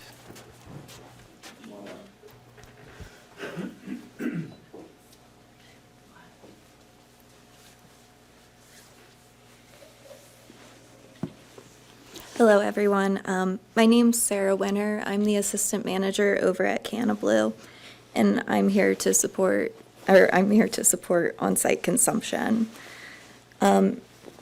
People need a place to consume their medicine away from judgment and possible harassment. Parents away from their children, young adults away from their parents, and both tourists and locals, they smoke in their cars and on our beaches and our trails in order to find some place peaceful to smoke. Unfortunately, this contributes to the litter seen in the basin. There's a lot of packaging in cannabis, and that finds its ways into the lake and on our trails. So if we gave people a safe place to consume, we would also be providing them a place to throw away their trash, which is great for the community. Allowing people to consume at our dispensary in a separate area, it would not only provide a safe place for those that need it, but also we'd be able to help people accurately dose. We have a lot of people that come in and it's their first time experimenting with cannabis, and they do need a guide. Some people need their hand held and told what to do and make sure that they don't have an uncomfortable experience. On-site consumption would also allow us to create more jobs over at Canna Blue, and I think it would bring us more business and increase tax dollars. For curbside delivery, our parking lot gets quite icy, and it would be great to provide curbside delivery to people with mobility issues and other health problems and conditions. So. And on the 6% local tax, I do want to say that that's unavoidable even with a California state medicinal card, and that's quite unfortunate. A lot of the tax is waived with that California state medical card. It's just the excise tax and our local city tax, and that's very unfortunate. It would be great to lower the tax just a wee bit. Thank you so much. Thank you, Sarah. Who wants to come up next? Ed. Come on up, Mr. Moser.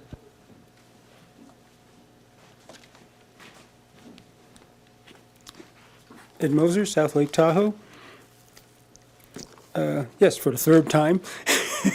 Should just pre-record these things. Like I said, I don't smoke and use, and not since 1984. In my youth, I didn't like drunk at all. Still don't. But I stopped in 1984 on the same day, cigarettes, tobacco, even though I used, smoked Shermans and good clean tobaccos, not chemicalized or anything, rolled my own a lot of the time, and cannabis, mostly socially. Didn't sit at home and smoke a joint or two.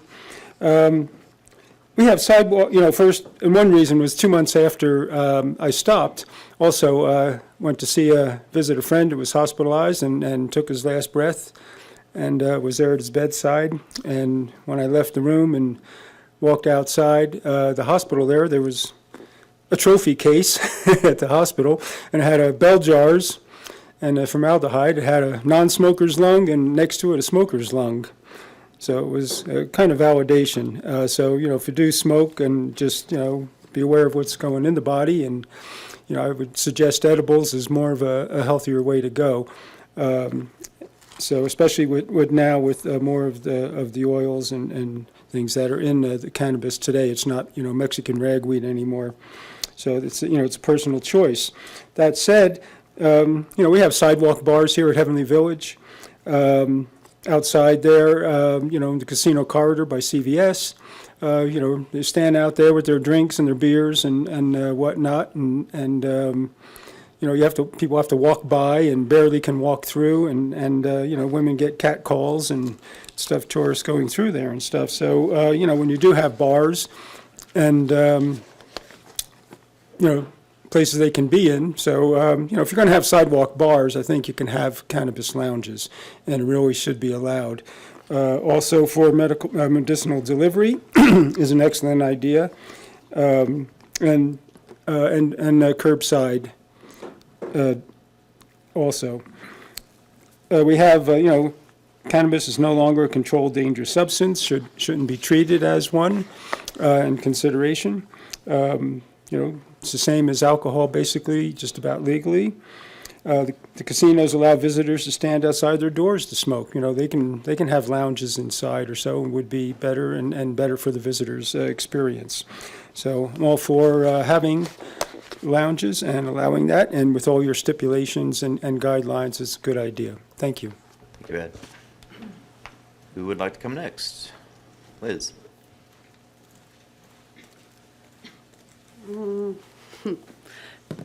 Good morning, everyone. My name's Liz Holland. I'm a 27-year resident of Southlake. I would like to talk to you today about my support for on-site consumption. When the city was deciding how to bring more dispensaries into town, they formed a subcommittee. I was on that subcommittee. It was known that if you were involved or wanting to be involved in cannabis, that was not the intention of the group. One person particularly used her place on that committee to position herself towards becoming a dispensary owner.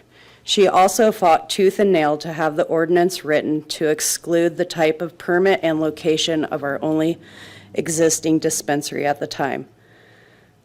Now that same person is lobbying you all against allowing dispensaries that want on-site permission to do so. At the same time, she is lobbying the county to allow it at their second location out in Myers. I ask that you don't cater to her personal agenda. I'm happy to see the other dispensaries aligned to support each other. There is nothing unsafe about having cannabis lounges in Southlake. They actually provide a safe place for people to use their legally purchased goods. I owned and operated Hot Gossip Espresso Bar next to Tahoe Wellness while they had their consumption lounge, and in 7 years there was never an incident of anyone overdoing it. I strongly urge you to trust the adults that are going to these businesses and give them the opportunity to safe, responsible use. Thank you for your time, and I hope you make the right decision today. Thank you, Liz. Did it. Do we have others in the room who'd like to make public comment? Come on up.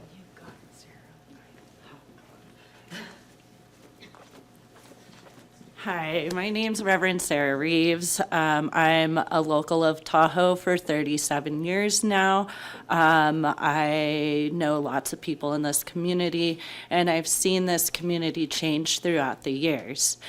I agree with the on-site cannabis consumption lounges. For one, it offers new people who are trying cannabis for the first time a safe place with people who have knowledge to consume the product, so they can start in low doses and work their way up to what is good for them. And it gives them the opportunity, if they are too high, to come down and be that person who leaves without getting a DUI or something of that nature. Because I notice with my friends and family who consume alcohol and who consume marijuana, the ones who do consume marijuana make better decisions when they're high than the ones that do when they're drunk. I know so many people in this town who could care less about getting behind the wheel when they've been drinking versus someone who took a couple of puffs. They're like, no, I'll wait a few hours before I'm gonna drive. To me, that's a smart choice by having these places on site so our tourists have a safe experience while they're here spending their money, supporting our community. And with that being said, I do hope you guys grant this. This will be a great step forward for us. Thank you, Sarah. All right, I guess it's my turn.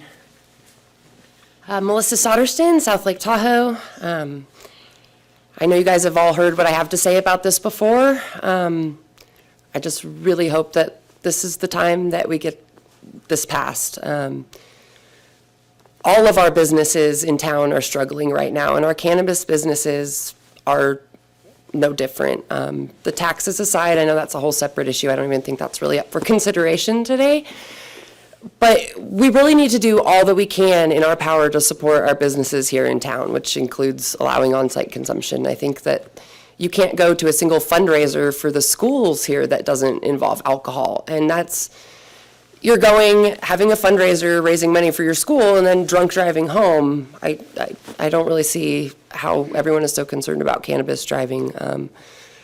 It's really imperative that we have this passed. We cannot continue to take money from our tourist population and then tell them that they have nowhere safe to consume their cannabis. I think it's just irresponsible.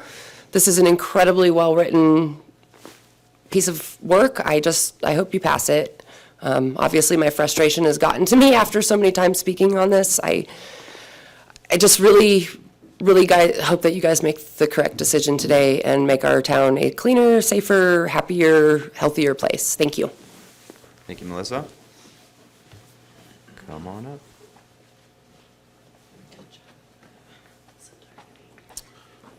Good morning, Council. Ryan O'Malley, Tahoe Wellness Center. Happy New Year to everybody. I know myself, as well as everybody here to support on-site consumption, would like nothing more than to start the new year by seeing this over the finish line and being brought back to our community. It's something we did for 9 years without incident, and I think all of our reasons are clear at this point. I don't want to spend a whole bunch of time digressing and getting into minute details about it, but safe consumption for tourists, safe consumption for locals, safe consumption for parents that don't want to consume around their children, a reduction in waste, and frankly, it's time. It's time to normalize the socialization of consuming cannabis. Other places have done it. Why can't we do it? Why can't we do it? We've done it. Why can't we work together and be a shining example to other communities that would also like to do the same thing?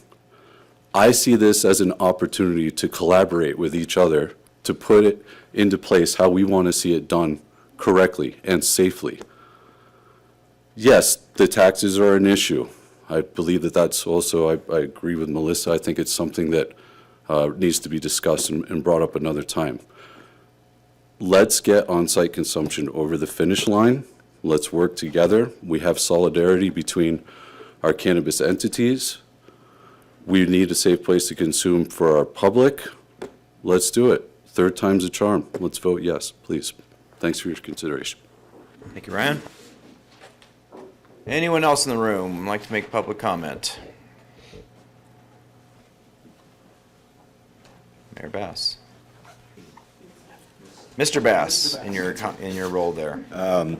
Good morning, Cody Bass. I'm the owner of Tahoe Wellness Center, and I can remember about 15 years ago now standing at this podium when we were doing a moratorium for cannabis dispensaries at the time. And at that time, we had on-site consumption, and the local ordinance as well as the moratorium essentially codified the use of on-site consumption. And for 9 years, we had a consumption lounge, and we had many people come through, and it was truly a resource. I think our police chief has said even that the police department has brought us people to be able to use the consumption lounge when there hasn't been space in the jail or anywhere else to be able to take somebody that's having some type of mental type of situation. And we were able to bring them in, get them calmed down, and so we have truly been a resource. And there has never been one incident in that 9 years. Why we had to stop was because the DCC, the Department of Cannabis Control, did our initial inspection back in 2019, and they said that, look, state law allows for consumption, but you have to have a separated space. You have to separate the dispensary from the lounge. So we have made a substantial investment investment that I think most everybody here has seen to move the dispensary to a space that would then open up our existing space, or our old space, I should say, to become a lounge. And knowing the polling of 60% of our residents supporting this, and knowing that this is such a benefit to the community, we made that investment based on state law allowing it, and also the fact that it is such a great benefit to the community. And we truly have the faith that the council represents the community, and that would be what you would act on. And so that's why we made the investment in a big way, and to also continue to do what we had done successfully for that 9 years. I want to talk real quickly about what a previous commenter said as far as DUIs. And, Prop 64 allowed $5 million for UC Berkeley to create a test for the California Highway Patrol. The issue has been, and this is before 2016, the federal government, along with many people, have been trying to figure out how do we get a test that is admissible to a court or a jury to prove somebody is intoxicated from cannabis and does not have the ability to drive. That has not been able to be accomplished, and there's many reasons for that. A big reason is because you are not able to really show the effects of why you're that intoxicated and cannot operate a motor vehicle. With alcohol, obviously, that's very codified, and the test is very, so waiting for that, I think you're not going to find that, and that's not going to be something that we're going to see anytime in the near future. And so I just would urge you not to kind of take the reefer madness ideas that have been floated for 70 years now, that we all know have really been disproven. So thank you for your time, and have a great day. Thank you, Ms. Brass. Anyone else in the room? Last chance. Okay, seeing none, we'll bring it back to council for discussion. I see Ms. Cregan and then Ms. Wallace. Thank you. I just have a couple questions for Ms. Stroud, based on some of the comments. Can you just remind us again of the cleanup pieces of this, which are state law now?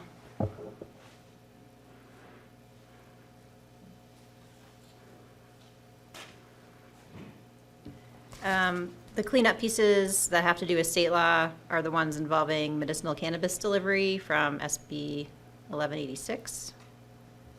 And then in terms of, would be in both versions, and then in version 1, the on-site consumption, a lot of that are state law requirements, but did you want me to go through the specifics? No, actually, okay, thank you for that. The on-site delivery, that piece, curbside delivery, yeah, thank you. Is that state law? No, the curbside delivery is now allowed under state law. It's not required. Oh, great, okay, thank you. So we are authorized under state law to allow that, should the council want to do that. Okay, awesome, thank you. And then I have another quick question, which is, does this council or any city council have the ability to impose increased taxes on alcohol and tobacco itself? Several commenters raised that. It would be so much better if we could just raise taxes on tobacco or alcohol, but we don't have the ability to do that in ourselves by, No, I mean, in general, any taxes have to be approved by voters, but those are most likely preempted by state law that already tax those. Thank you. Specifically, when adult use cannabis was allowed under Prop 64, it preserved the ability of local jurisdictions to tax. Okay, thank you. So then our ability, the city's ability here to have the tax on the cannabis is a specialized scheme that's not allowed under these under alcohol or tobacco. That's correct. Thank you. Okay, Ms. Wallace. I'm not sure if this question is for you, Ms. Stroud, or for Ms. Tikamarova, but the question has been raised, or the subject has been raised about compounding taxes. Is that the case, or are they? So one of the callers said that on a $100 sale, 6%, and then they tax the $106. Then they tax, and then they were compounding the taxes. So instead of being I'm not saying that the tax is low. I'm just saying I don't think it's 32%. I think it's 29.75, because those taxes are not compounded, correct? Normally, taxes are not compounded. the seller's supposed to charge the sales tax for each jurisdiction separately. Normally, they're not compounded. Okay. Okay. So we might want to let Blue know that they're compounding taxes that they don't need to. And then this question is for Ms. Stroud, or maybe even Mr. Thomas. I know that I'm all in favor of curbside pickup, and I know that we did it through COVID. But I know that there is a TRPA rule against, and specifically against drive-through pharmacies, because we tried for years through a local nonprofit to get drive-through pharmacies for our population that needed those for the same reasons that are being talked about here today for this. So is there a conflict in the TRPA versus this? Because it's not really a drive-through, it is curbside, but I just have a question. I will admit, I'm not super familiar with the TRPA drive-through pharmacy prohibition, but curbside pickup in a drive-through wouldn't be the same in terms of a land use perspective, because there's no drive-through function. And then my last question, and I'm not sure anyone on our staff can answer this, but maybe they can, maybe Chief Stevenson. I know for bartenders, they have what's called the TIPS program. Bartenders go through it so that they know when to stop serving people, how to monitor that kind of thing. Is there a program in place for people? And let me just give you a scenario that comes up in my mind. Someone who purchases a container of edibles, and again, I haven't used since high school, and we're not going to talk about that, but my understanding is that once you take it, there's an extended period of time that takes place before it becomes in effect. So people have a tendency to overuse. And so if someone purchases a container of edibles, even in a consumption lounge, does then the server have the ability to really stop that person from doing it? So is there a TIPS program? Or something similar? I don't know. Okay. For now, that's all my questions. Mr. Robbins. I just wanted to follow up with the chief's comment. That what was the number again for the number of alcohol on-site consumption permits in the city? ABC's website is showing 180 in the city. 180 businesses that are allowed to serve on-site alcohol for consumption. And the total number of cannabis dispensaries in the city is 4. So I just wanted to point that out. Okay, thank you. All right, I know we want to continue to have discussion, and thanks for everyone who commented on Zoom and in person. It's good to see hear citizen voices.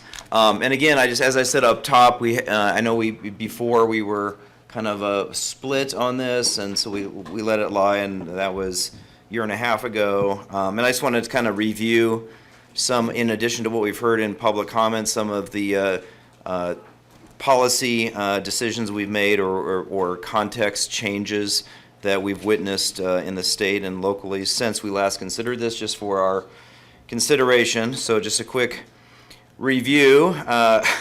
We have permitted axe throwing commingled with drinking.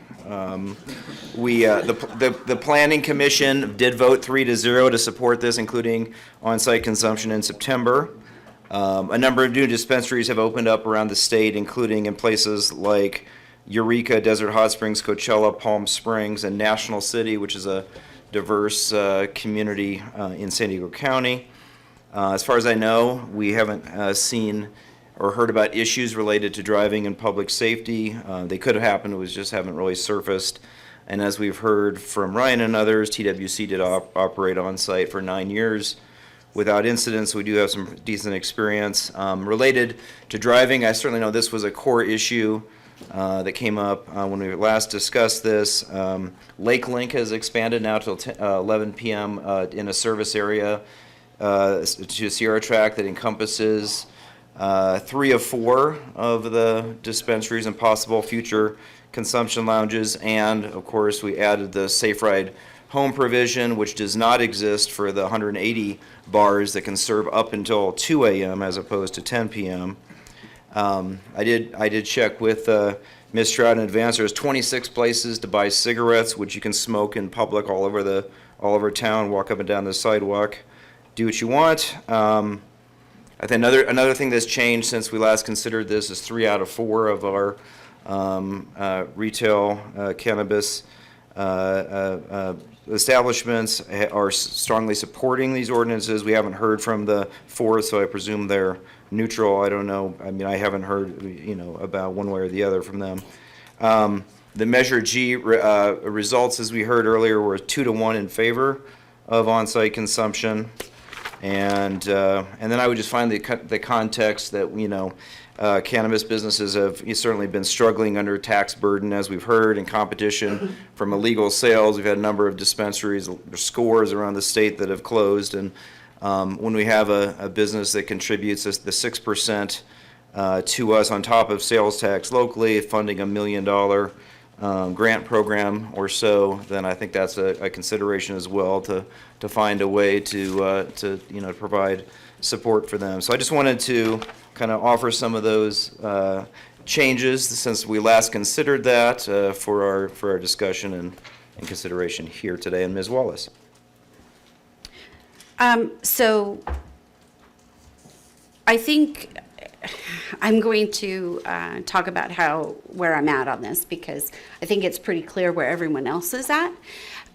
Maybe I'm wrong, who knows? But I'm all in favor of curbside.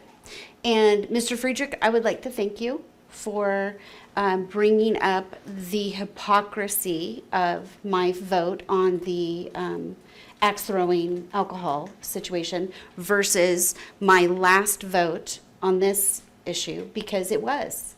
And so that was why I supported bringing this back. Absolutely. And I've always tried to look at cannabis. For the most part, I will say 2 years ago was not a good time for me to look at this. And for that, I apologize, but I would have liked to have put that vote off at that time. I just was not in a position to be voting on cannabis or anything like that at the time. People can understand that or not. We're people up here.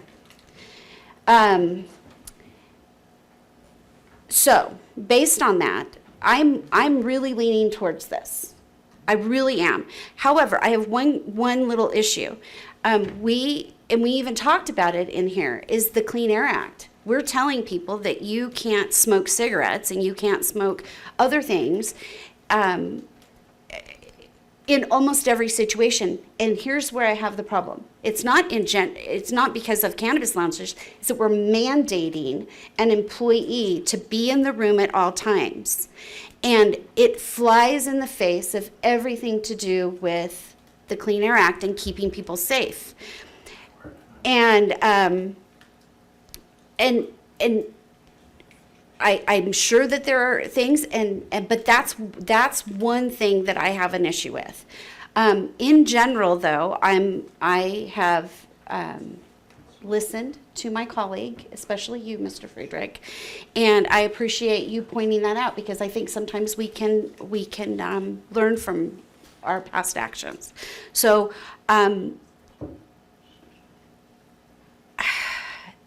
that one issue for me is really difficult, and I would like to make sure that if a cannabis business does choose to have an on-site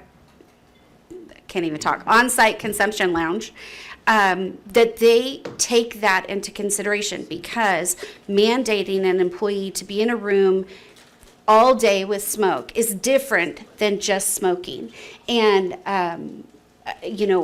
one-offs and here and there. It's requiring someone for an entire shift to be in that scenario, and that concerns me. as a mother, as a human being, as just an individual, I think that that is where I'm really struggling. But I am willing to support this today. Great. Well, thank you, Ms. Wallace. Thank you for thoughtful consideration of this. I know that you pushed and pulled on it, and I appreciate those reflections. And I just wanted to follow up on that, Ms. Strzok. Could you just review the ventilation requirements? Also, I believe that consumption lounges can be placed outdoors with a proper kind of, controlling smoke and odor, right? Yeah, the ordinance puts the onus on the business to come up with a ventilation plan, and that would apply indoors, and then outdoors, there can't be any smoke or odors reaching beyond the area where the consumption's allowed. I think there's Mr. also, Robbins. I think there's also a couple thousand cigar lounges in the state of California as well. Those are legal and they're not rare. And they also similarly have to have ventilation plans for the employees, but they're limited. It's, you're not allowed to smoke anywhere. You have businesses that are specific for that and only at that location. But I do share the concern about smoke exposure, but there is going to be a ventilation plan. And I know people looks like the audience wants to speak in, but they can't do that at the second time. Yeah, I was just going to say, I see your hands. appreciate your desire to speak, but we've already had public comment. We've noticed, but we're Ms. not allowed to do Cregan. that again. Thanks. I really appreciate this conversation today, and definitely my personal position has not changed since we last talked about it. And I just want to say a couple of reasons why. Primarily, it is the indoor smoking stuff, because we did have the presentation recently. We were all very much in favor of continuing anti-tobacco stances. And I understand the difference between tobacco and cannabis and what we're talking about. I feel like California has made huge strides in moving away from indoor smoke, as has most of the country and a lot of the world. And this is a step back to me, and that's concerning to me. Like one of the callers said, I feel like, as I said before, the regulatory scheme is not there. That's just yet. I understand what Mr. Bass said also about the challenges and the hurdles about getting there. With regard to the axe throwing, the axes stay in the building.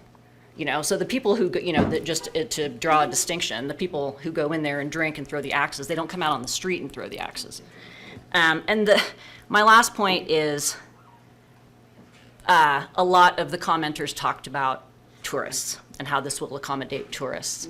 And our council has always said that we don't accommodate just tourists. We're not in favor of that.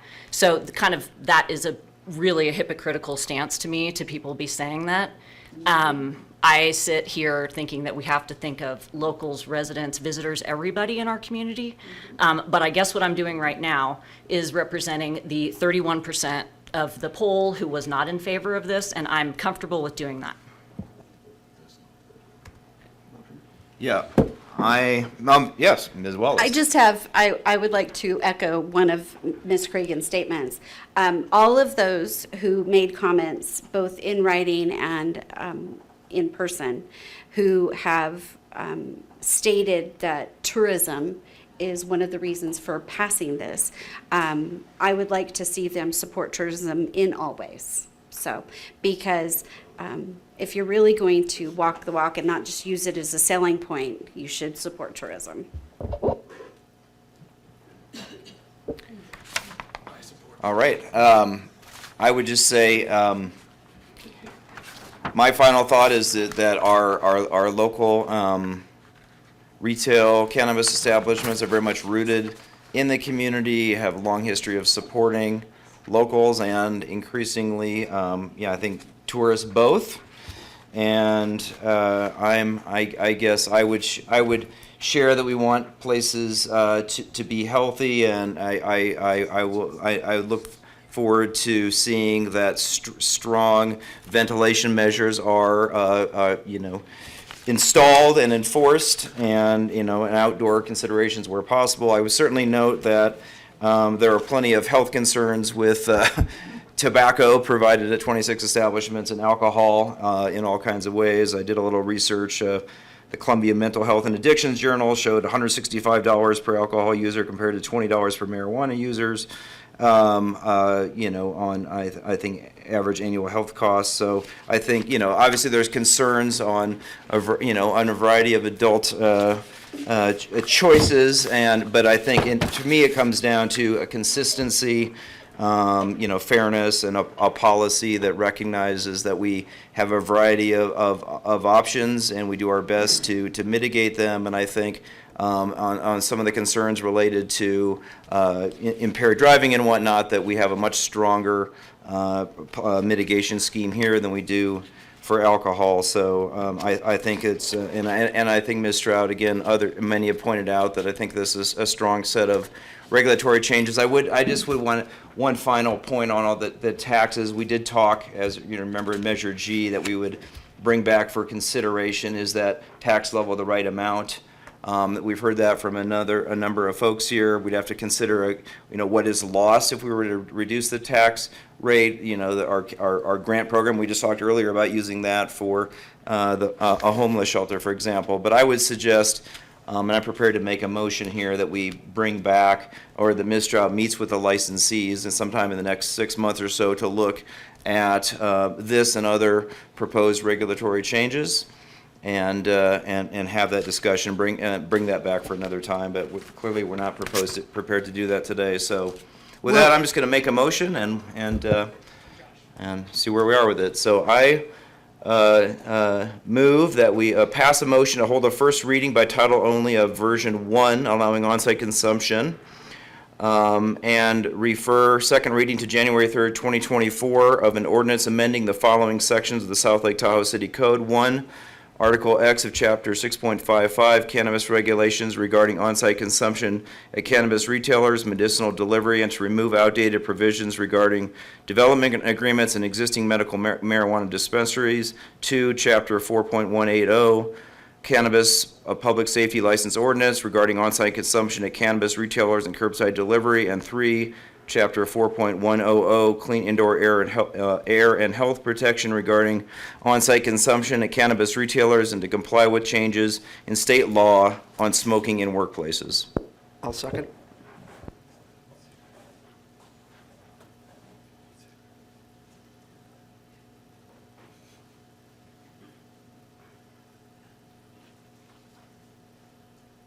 That motion carries. All right, thank you for everyone who participated today and the discussion, council, and with that, we'll bring it back in Mayor Bass. Thank you.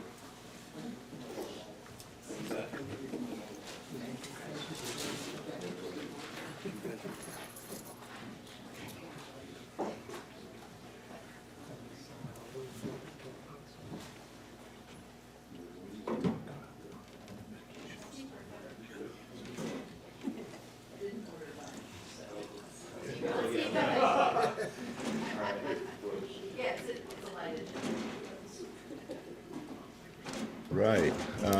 Moving on to item number 15, employee housing regulation update, and this will be Mr. Thomas. Excuse me, Mrs. Wackenhut. Good morning again, Jessica Wackenhut Lomelli, Interim Housing Manager. So today I'm going to be providing an update on the employee housing regulation that we spoke about in September. On September 26th, the City Council was presented a framework for developing a potential employee housing Bill of Rights ordinance.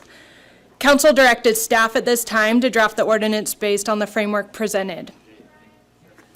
Since this direction, staff conducted a lot of research on the California Employee Housing Act.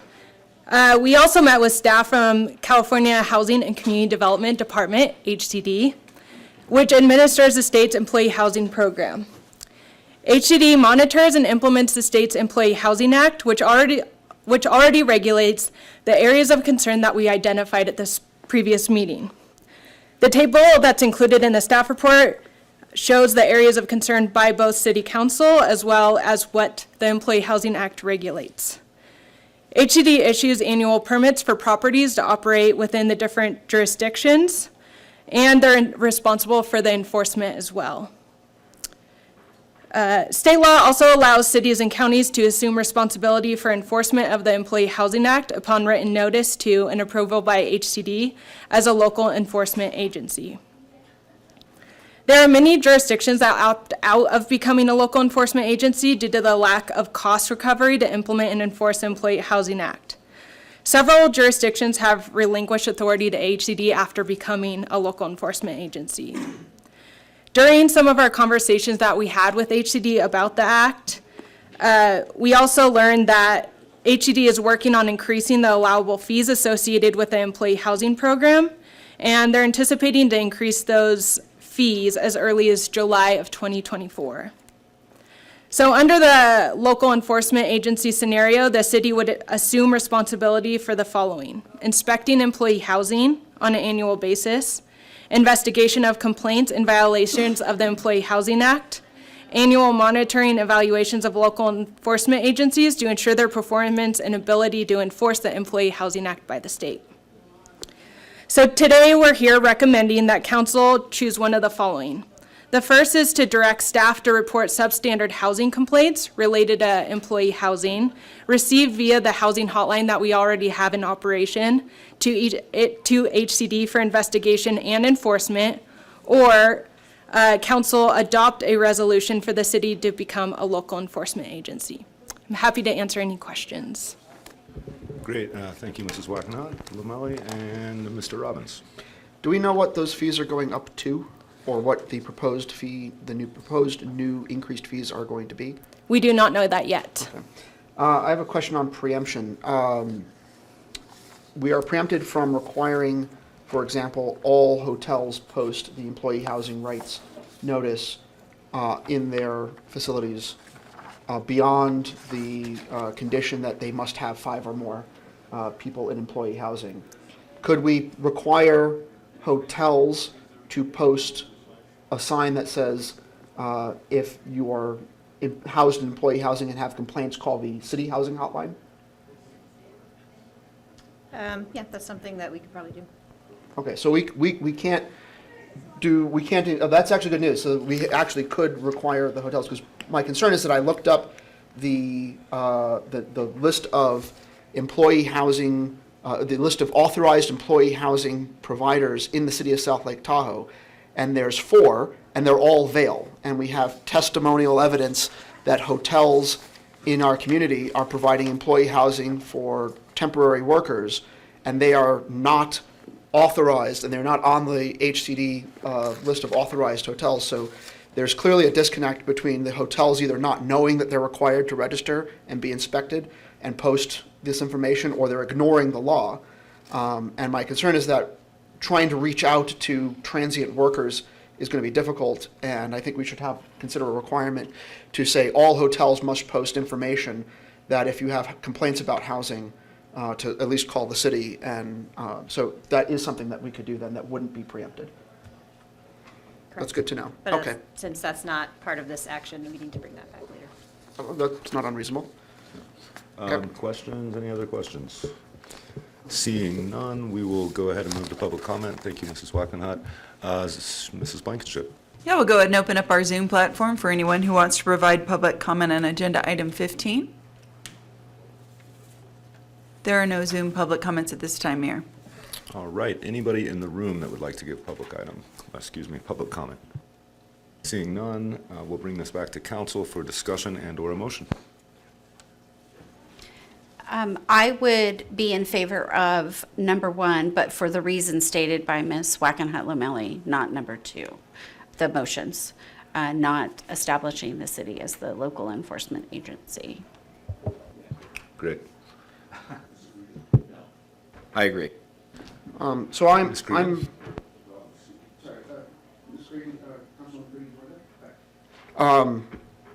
also in favor I don't want to drop the issue entirely. I'm fine with us going out and being in the assistance role of referring complaints to HCD. I'd also like for us to engage in a public outreach effort to the workforce and to the businesses, the hotel businesses especially, to remind them of their obligations and to let the public know that their rights are with regards to employee housing. So and then I would like to see this come back in September for a review of how we did. We can decide now to not take on that responsibility, but to step up our communications efforts and outreach efforts, and then revisit this in, say, September after the summer to see how that went, and then to review that decision as to whether or not we want to become the enforcement agency at a later time. I'm fine with giving it a shot. We've never tried this in effort to outreach, and we don't need to take on, if we don't need to take on the role of enforcement, then that's great. But we should see how it goes and do a little public outreach between now and then revisit this in September. So that's what I would propose. And I think put that into a motion. Yeah, and I think also there's a when I talked about with the staff, it sounded like that we would be completely preempted from requiring informational posters. But if it's more, it sounds like if it's more general that says we can have a requirement that say all hotels next to their sign that says that they're already required to have that says minimum wage is this much, to also have a sign that says if you are in employee housing and you have complaints about that housing, call the city hotline. But sounds like that would need to be an ordinance that we bring back. Yeah, if council wants to make that a requirement, it would need to be an ordinance. That's fine. So I'm ready to go on a motion for all of those things, but I'll make sure anyone else has their say. Yeah, I think we're just looking for a motion. If you want to do, check the suggested action, because there's the number one. Yeah. Look, give me one moment. I'm adding the bit about the posters, since that wasn't easier. Okay. I move to direct staff to conduct a public and business outreach campaign informing workers and businesses of their rights and responsibilities with regards to employee housing, and to report employee housing complaints received by the City Housing Hotline to the California Department of Housing and Community Development for enforcement, and to agendize a review of these efforts in September of this year, and to agendize an ordinance for hotels to post an informational poster indicating that they can call the city employee housing hotline with employee housing complaints. Second. Is that sufficiently well-formed for you guys? Yeah. Yes. Got a second. Motion and a second. Let's vote. That motion unanimously carries. I wrote it ahead this time, so I could, after last meeting. So moving on to item number 16, City Council assignments to subcommittees. Mrs. Blankenship. Yeah, thank you, Mayor and Council. At your December meeting, Council approved council appointments to various boards and commissions and asked that page 4 be brought back specifically to talk about City Council appointments to the subcommittees. You are invited to add subcommittees, subtract subcommittees that are no longer needed, and if anyone would like to be removed or added from any of the subcommittees, you can do that at this time as well. Great, thank you. All right, so I guess we will open this up. Well, should we open it up first to public comment and then have the discussion, since there's no questions? So we will open this up to public comment first on Zoom. Or do you have? I do have a question. Okay. I have a question. There's not like an ongoing cost to maintaining subcommittees if they're not meeting. There's not like a recurring cost of that if we have them and they haven't met in a while. No, but if they're no longer of use, it's good to remove them. Okay. Great, is that, all right, Mrs. Blankenship will go to the Zoom. We'll go ahead and open up our Zoom platform for anyone who wants to provide public comment on this topic. No Zoom public comments, Mayor. All right, anybody in the room that would like to give public comment? Mr. Mosier.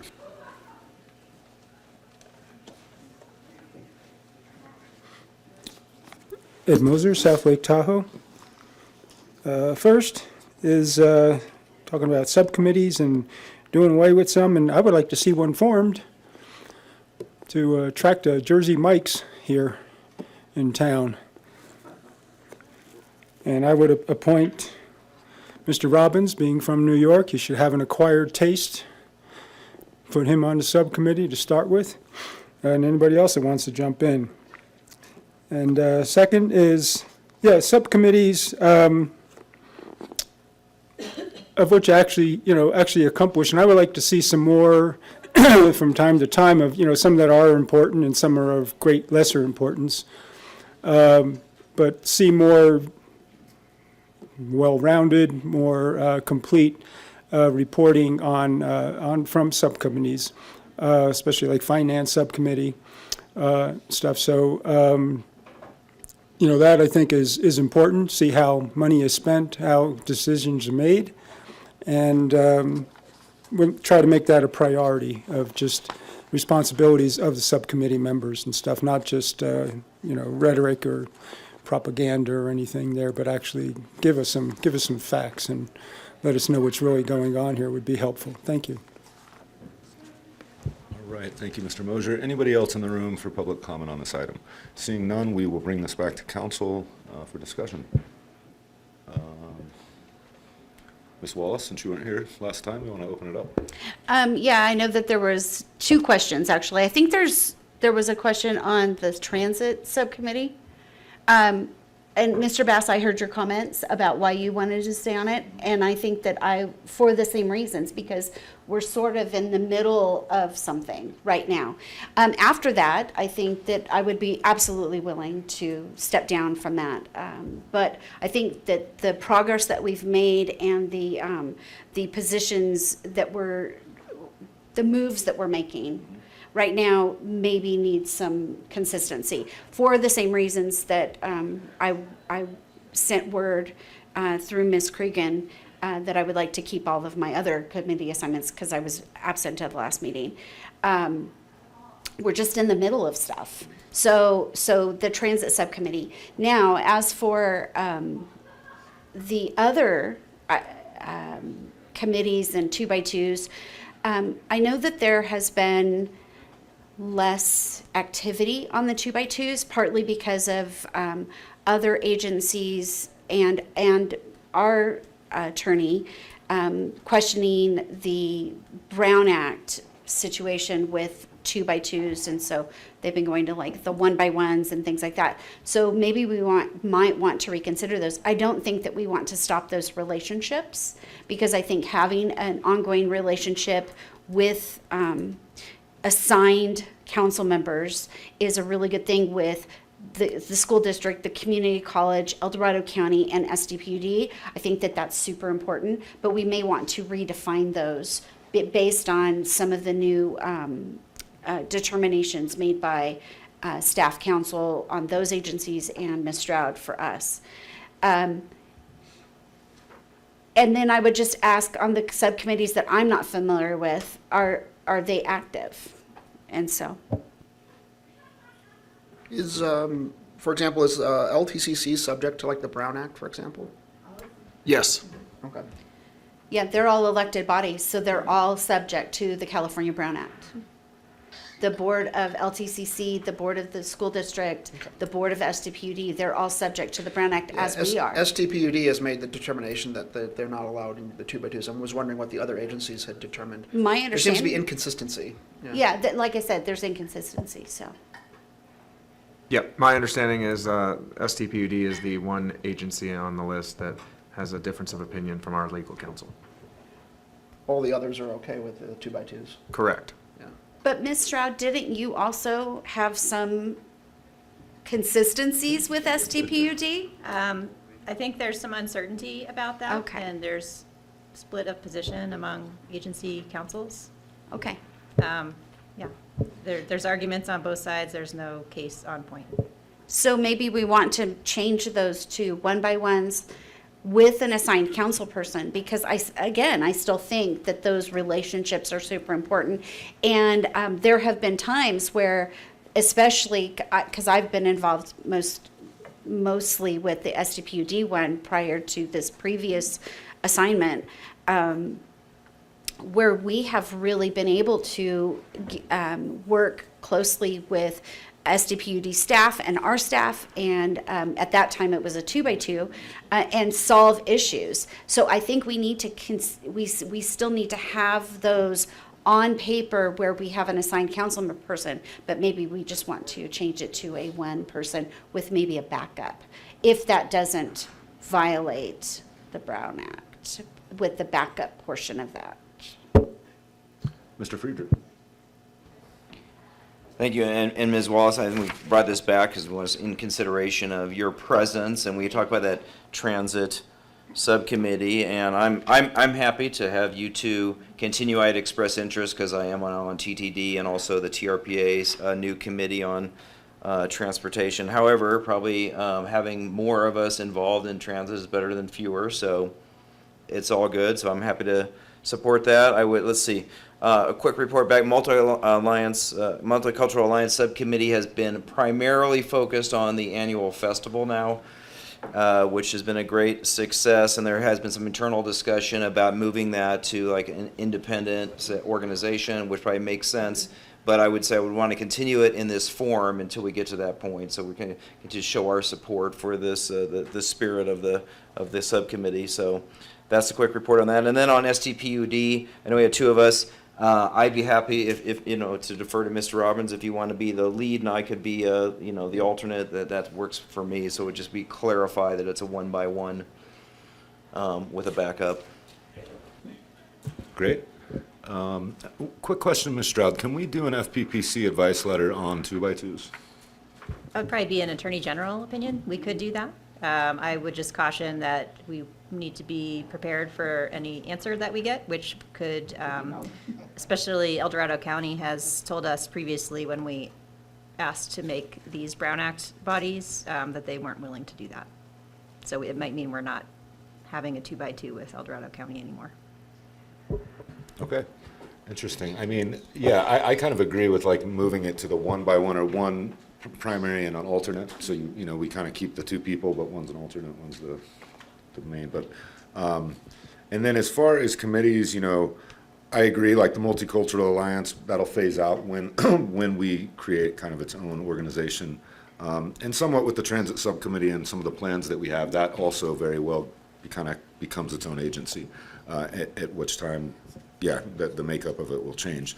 The Mental Health Subcommittee, we just did form not long ago, but we haven't met. I do think that's incredibly important, and I guess I'd like to say let's start meeting, and let's start working on that, because that's super important.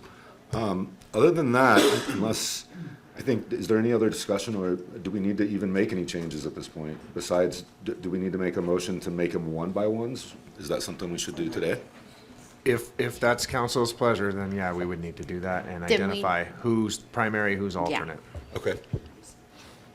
I just want to confirm that I'm really comfortable with the ones that I'm on. I agree with you about the mental health subcommittee. I thought about that too. We haven't met, but that is the landing place for stacks among us, and so that's why that's really important. And I would also say that with regard to the school district 2x2, that the school district has not indicated that they have any problem with it. So that appears to me, it's ad hoc, it's all the things that it's supposed to be. So in my opinion, that does not need to go to a 1-by-1, but I can see that the other ones might. So have we heard anything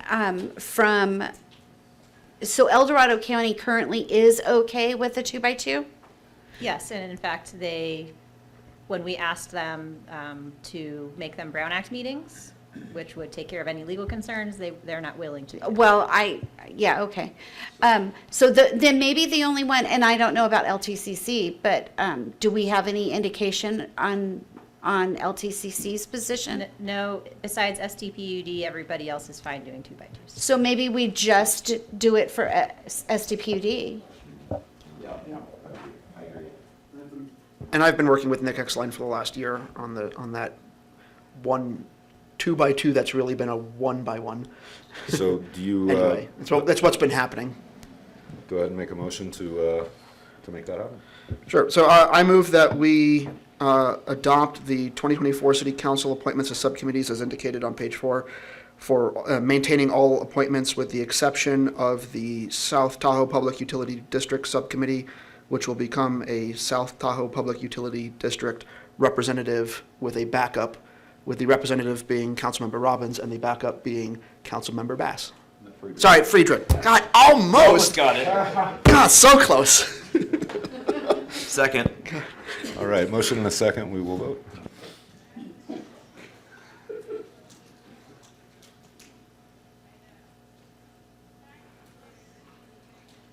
All right, and so we have 2 items left on regular new business. We will take a small break and come back at That motion carries. 11:40. Yep. Coming back at 11:40? Yeah, that's 8 minutes. Okay, that's fine. And we're okay with continuing on and not ordering lunch? Are we okay? I think so, we only have 2 Okay. items. I think There are we more got- snacks in the cabinet if someone needs them.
All right, we are moving on to the last two items of the day. Item number 17, quarterly update on the affordable housing wait list, and Mrs. Lydia Zuniga.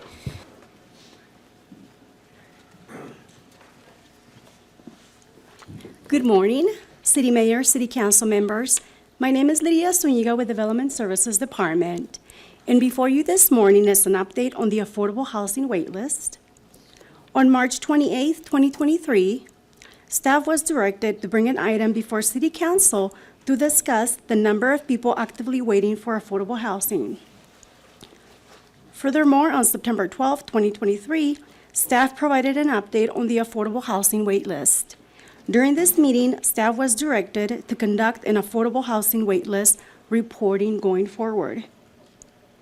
Before the City Council is the updated wait list for the 8 affordable housing properties within the City of South Lake Tahoe. For the fourth quarter, we show an increase from 1,163 to 1,173 people on the list. We do continue to see that the properties serving seniors and special needs populations have the higher demand. Also, during the City Council meeting of November 21st, 2023, Council requested additional information be added to this report regarding the Lease to Locals program. Placemate sent out a survey to the 22 out of the 23 property owners whose grants have been completed. One property owner indicated they sold their house at the end of the lease, and therefore, out of the 22 homeowners, 10 did respond to the survey, and they indicated they were still renting to long-term tenants, while 12 did not respond to the survey at all. As of December 2023, 14 homes are being rented under the program. The number of rental months that the Lease to Locals program has provided, not including months remaining on active leases, is 449 months. The total months secured, including future months on active leases, is 559 months. Total number of people housed, including children, is 89. And the total cost per person is $3,669. Total grant amount spent, including the administrative fee, is $326,600. This report serves as a quarterly update to City Council to approve and file. Thank you for your time. Staff is happy to answer any questions from Council. And I do want to make a quick note that a representative from Placemate is attending the meeting via Zoom in case we have additional questions pertaining to the program. Thank you. Great, thank you. Council, any questions? And then we'll have it brought back for discussion. So just questions. I just want to make sure I'm reading this right. The survey results were that, during the survey results, we had 14 homes are currently being rented under the Lease to Locals program. What was it at the last report? Was 6 months ago? It was 10, I believe. Was that right? And now it's 14? We were still at 14. Okay. We have added one for the month of January. Okay. That is not reflected on this report. So we're really at 15 at the moment? That's right, sir. Okay, and so after, and we've had the Lease to Locals programs for about a year and a half now, or is it closing in on 2 years? End of 2021. The end of 2021, so 22 years, solid. And in the last year, how many of those units, of those 14 units were added in the last year? In the second year, I guess, of the program? I'm trying to get a sense of, are we increasing, is the number of housing units being added steady, or has it dropped off? So we have 14 now. What did we have, what was added in the last year? So let me just try to recall the number. So for year one was 23, year 2 is 14, and now we're in year 3 for 2024 coming up. So we've added one additional for as of right now. I'm sorry, we had 23 housing units after the first year of the program, and now we only have 14? Yes. So 23 have ended. What's that? 23 have ended. 23 have ended, and 14 of? Are for this year, 2023. Okay, I'm not sure I'm quick with. I can jump in here. Yeah, thanks. Maybe clarify. So I think there's a couple things going on.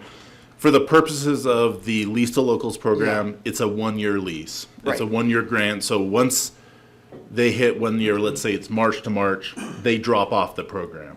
So what the survey did is reach out to the homes that are no longer kind of in the program, so to speak, and we discovered that about 10 or so have continued leasing long-term without receiving the grant. They just, So of the 23 that were initially part of the grant program, 13 did not continue leasing and 10 continued leasing. well, it sounds like 10 responded and said, yes, we are continue leasing, then 12, I believe, didn't not respond. So So we might assume, we don't know, but they just didn't respond. they didn't respond. We know that some have continued, some have, one sold the house, for example, and others have discontinued kind of leasing. So it's, what we're seeing is kind of maybe a little less than half, or roughly half, continuing leasing when they're not receiving the grants, kind of that behavioral change we were talking about before. And so that's what's basically happening. And so in the first year, we had the 23 homes. The second year, it's the 14. When the representative from Placemate was here at the last update, they kind of talked about there was that bump at the beginning of the program when it started, and then kind of has tapered off or leveled off consistent with other jurisdictions. So that's really that kind of difference in numbers, and then it ends after a year. Yeah, so they only get the subsidy for the first year anyway. That's correct. Right, and so, and my concern then would be that it sounds like the conversion from short-term renting with the grant to maintaining that as a continuous thing, the conversion ratio of housing units into long-term rentals that are continuing is less than half of the units. That's been our experience so far. Yes. Okay. Okay, thank you. Thank you. We do have Mr. Janvren on Zoom, and he's raised his hand. Would you like to hear from him? Yes, absolutely. Okay, Mr. Janvren, hold on one second. All right, go ahead and address council. Great, thank you. Hi, this is Chase Janvren, General Manager of Placemate. Sorry I couldn't be there in person today as I have 2 other jurisdictional meetings scheduled. But one thing I wanted to point out is that for this additional information that Councilman Robbins requested, is it really should be looked at as a snapshot in time. So when we're looking at the conversion, the ongoing conversion of properties to long-term rentals, when they graduate the program, in order to receive their second and final payment, they're required to tell us, as are the tenants, what they're doing. So from those properties that graduated after year 1, 65% of them indicated that they were going to continue renting long-term. 15 of the 23, right? And then when we sent the survey in December, what we're getting that data requires a degree of cooperation from homeowners who are no longer in the program. So folks that didn't respond to us, their lease may have been up for more than a year now. So I think the conversion from year 1 of either short-term renting or unused vacation home into a long-term rental, we're seeing 65% conversion. It was the do not replies were folks that were well out of the program. So I just wanted to make that point. Great, thank you, Mr. Janvren. Any other questions before we go to public comment? Seeing none, we will open up our public comment on the Zoom platform. Ms. Blankenship. Yeah, we'll go ahead and open up our Zoom platform for anyone who wants to provide public comment on agenda item 17. And no one on Zoom would like to provide comment, Mayor. All right, anybody in the room that would like to provide public comment? All right, seeing none, we'll bring this back to council for discussion. The analysis here is that we have about 1,000 people currently on the affordable housing wait list. Of those, now that's 1,000 individuals. Do those individuals represent all of the, if it's for example, if they're on a wait list for a 3-bedroom, do those individuals might be 2 parents and 2 kids? Would that be 4 people on the wait list then? Because it's all the people who would go into the housing, or is that 1,000 people just the people who would be the tenant and not their family? Just want to make sure I understand how this is compiled. Yeah, it's 1,000 people. So So if that, in your example of a family, two parents, family two of four, kids, yeah. it would be 4. So That would be 4 of it's the- not just, say, one parent who is the tenant, lessee, and that would be And one then- out of those 1,000. It would be correct. all of the people who would physically live there. That's correct. Including kids and dependents and so on. Okay. That's correct. Do we know then from this data how many units are on that wait list? Because the 1,000 people, some of those are going to be individuals with no families that want a one-bedroom or a studio apartment. Some of those are going to be families of 4 or whatever. So do we have a breakdown into what the number of units being requested is? Yeah, how many units? One So- bedroom, 2 bedroom, 3 bedroom, some kind of breakdown like that. So those properties, we do have that information. The total number of units on that list is 366, I believe, if that's right. And then 344. And so that's the total number of units within that kind of list. So the 1,000 people represents 344 units being requested. The 8 properties that are The affordable 8 housing properties, units yeah. total 344 That's units. correct. That's how many they have. Oh, sorry, my question is, the list of 1,000 people waiting for housing represents how many housing units? Because some of those, a handful of those people at least, are going to be multiple people that will share the same unit, a parent and kids, that kind of thing. How many units does this 1,000 people represent? Well, That's we what I'm have trying to that. figure out. That is, is that broken down like that? We may not have that data, but Yeah, I that's what don't I'm think trying to so. understand. I don't think we have it broken down exactly like that in the list. We can get it. I think I understand your question. Because when we do things like the Sugar Pines Village or other construction projects or other housing acquisition projects, we usually are thinking in terms of how many units do we need to build. The wait list is 1,000 people, but it's not 1,000 units. So I'm trying to get a sense That's if the correct. wait list is, if the wait list is to be used as an indicator of shortage of housing, then we need to know how many units that represents. And the data here is how many people, but because you're going to have multiple people per unit, then we don't know how many units that represents. Is that information that we could gather? I think we can Let's just say in the distill it next down. report, and then have it, because we're doing this quarterly now, right? So in 3 months, That's we could correct. have that, for the next updated report, if we could have that broken down, say this wait list represents this many one-bedroom, this many studios, this many one-bedrooms, this many two-bedrooms, something along those lines. Maybe if it's not that granular, at least how many units are being represented. Yeah, absolutely. So we can definitely look at the existing wait list, kind of see what that says in terms of how many units.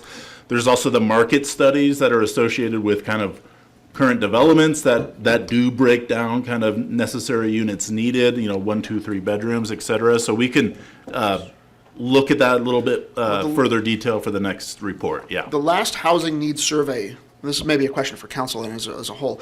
The last housing needs survey in our community was the Prosperity Center's housing needs survey, which was in 2019. And I'm almost sure we've had a few world-ending events between 2019 and now. That was a while ago. And in that survey, they said that at the time of that survey in 2019, the South Shore was deficient by about 2,000 housing units, and that they anticipated that by the year 2025, just now only 2 years in the future, we would need an additional 3,000 housing units.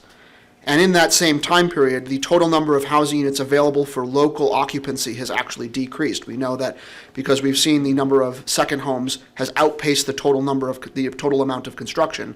So available housing for local residency has decreased, and Sugar Pines doesn't exist yet. So maybe there's a question of whether or not we want to consider redoing the housing needs survey that the Prosperity Center did. Not asking the Prosperity Center to do it, but have the same research, have maybe the same people that they contracted with to do it, contract for us to revisit that survey so that we have a better understanding of the community. So, because we don't have data, we don't have that market survey data that's current, is that correct? So for the purposes of probably the most recent market study data we have is associated with Sugar Pine Village. It's actually pretty recent. So any affordable housing project is required to do a market study in order to get its financing. So there was one completed for that. I don't know the stats off the top of my head on that, but in terms of kind of a snapshot in time, if there is one study that exists, that's probably that. Was that a is- market survey of how much housing costs, or was that a survey of the housing needs relative to the economy? So what it is, it's a survey, it's a study of the affordable housing needs and basically a vacancy rate assessment and whether or not a particular project will pencil out. And it's something that basically the financing agencies use to say, hey, will this project pencil out and can we build it and will it function? So it's not necessarily, I think, what you're talking about, which is a regional kind of South Shore region beyond even the city, and that included Douglas County, that included El Dorado County. There was also analysis done as part of the updated housing element that was adopted by the city council last year.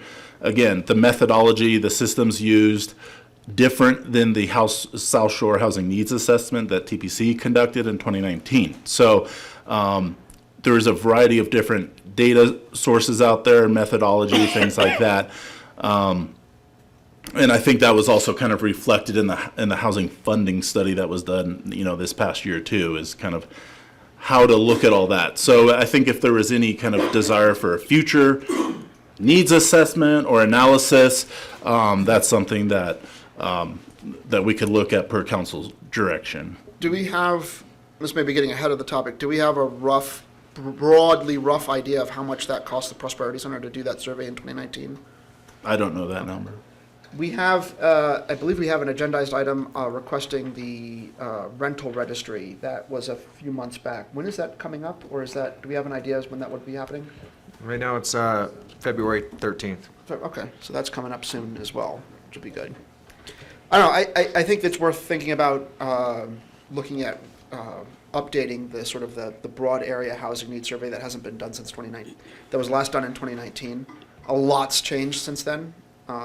So I think it might be good to have that kind of analysis. But I'd like to, we could take a look at what we've got so far to see if it answers those questions that I suspected isn't quite the same analysis as what the Prosperity Center did back then. Ms. Wallace? Zach, you look like you were going to say something. Yeah, I was just going to agree with that. It's a different methodology, yeah. I would just say that Ms. Roverud, Mr. Thomas, when he was in his role at TTD, and I all participated in that South Shore Housing Needs Assessment. It was a 2-year-long program or project, and my understanding, if I remember correctly, and I used to know the exact number, but it was incredibly expensive.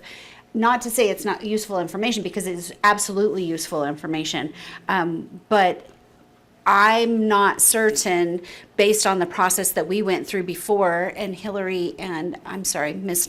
Roverud and Mr. Thomas, you can correct me if I'm wrong, that was a very intensive and with dozens and dozens of people in the community involved in that. And the consultant that they used had done these types of needs assessments for other mountain towns like ours. We just are lucky enough that she actually lives in our community. But it was incredibly expensive, like in the $100,000 range, if I'm not mistaken. It was $100,000? If I may add, I mean, if you look at what we're doing locally, like just a few months ago, council gave us direction to go hire a local preference study from Bay. We're doing an RFP. Our estimate is that that's going to be $50,000. The contract we had with Bay to do inclusionary housing study, as well as commercial linkage study, was close to $100,000. I can almost guarantee you what you're talking about is something that would need to be thoughtfully added to our work plan, discussed in the context of the budget, staff resources, program for the housing department. It is not just, let's go do a study and get it done. I'm not proposing that we give direction to do that today. That would be a little out of line, but I would like to get us, if there's concurrence, I would like to at least get a sense of how much, to answer the question, how much would it actually cost? And then we can think about whether or not we want, where and if we want to cycle in, but we have someone saying we have one saying it's very expensive, that's about $100,000 was what it was in 2019. I don't know what it would be now.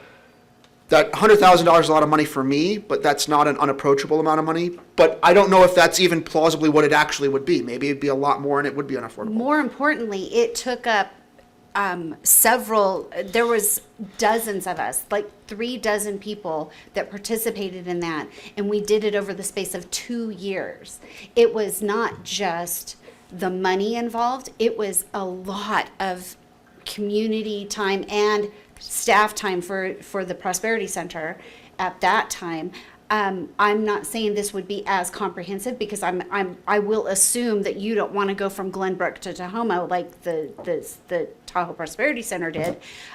You would probably, and I'm going to refrain from putting words in your mouth, but I'm going to assume that it would be just in the city. But it was a lot of people for a long time and a lot of money. And not to say it's not valuable information, but we may be getting all the information we need from the 2 items that the city managers just talked about, and we just may need to reconsider. We have a huge work plan, this strategic plan that we've put together. We have allocated staff resources, we have allocated time, and to add something that would be this huge, as much as I would like the information, because I participated the first time, I would be dead set against putting that on our staff. I just would. It's a lot. How many, are the wait lists still open, or are some of the wait lists closed for new applicants on the wait list? On these wait lists here on the table? They maintain open. What's it again? They stay open. All of the wait lists can still add new people? Yes. Okay. Yes. And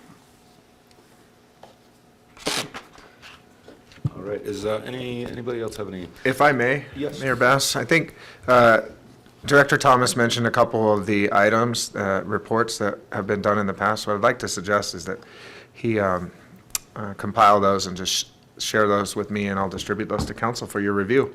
And if there's follow-up questions, we can talk about that and see how we proceed at another date. Sounds like a plan. I do have just a couple questions that came to mind. When we look at the updates, and most of these are annually, we've got one semi and one monthly. Is there a way to get them, those properties to work on like quarterly updates, since we're getting a quarterly update to try to align? And my other question is more around, within these wait lists, are we asking people that are placed in housing currently but looking for better housing, meaning, you know, they're currently in a place, but they would desire a different place, compared to somebody that's fully like being evicted and has no place, and the differentiation between those? Yeah, so the situation with these wait lists is that they're all maintained independently by the 8 different properties. So, you know, what if someone doesn't have housing, or they do, or they're looking for better housing? We don't know that. These aren't necessarily the city-maintained wait lists. What Mrs. Anaya does is contact the property owners quarterly at the time of this, completing this report, and get a breakdown of their current wait list situations. I will say, and this was stated in the report, that the special needs kind of properties, whether it's senior, those have a much higher needs of, you know, they're not necessarily the same as the regular income qualified properties. So that kind of might answer your question a little bit, Mayor, that it really kind of depends on the population it's serving too, so. Okay. Yeah, no, thank you. It does answer that. For me, I do think this is, you know, really helpful data in a sense that it kind of shows us the pulse of what's happening, and that's why I'm thinking, like, if there's a way, I don't know if there's a way to incentivize those properties to help us get it, to get them to update it, you know, more on a quarterly basis. That'd be something that I think could be good, because it shows us, you know, right now, if it's 1,100 people looking for housing, but that's 400 units, it gives us like, here's the, you know, really what we need to be working at. And then in 6 months or a year, did that number go down, come up? So I think it's great data, and thank you for the presentation. And yeah, I think unless there's anything else, we'll move on. yeah, can we get consensus on requesting for the next update of this? Because we're getting these every 3 months, right? Is the current direction. Can we request that for the next update, that we get the breakdown of how many units are represented by the wait list? The 1,000-odd people that it is currently. So however many it is for the next one, how many units does that represent of housing need? And then I agree, it would be nice. I'm sorry, to do that, we should make a motion. Okay, so I'm asking council if there's consensus to have a motion to have that as part of the request. Okay. As long as All right. it's not too much staff time. So then I move that we, let me ask what we're actually moving for. I propose a motion to direct staff that at the next and subsequent updates of the housing wait list, that information include the number of units represented by the people on the wait list. Is that sufficiently clear for you guys? Yes. Okay. Is there a second or consensus? I'll second that. Got a motion and a second, we will vote. That motion carries. All right, moving on to Thank you. item number 18, vacant and underused sites inventory. This will be Ms. Roverud.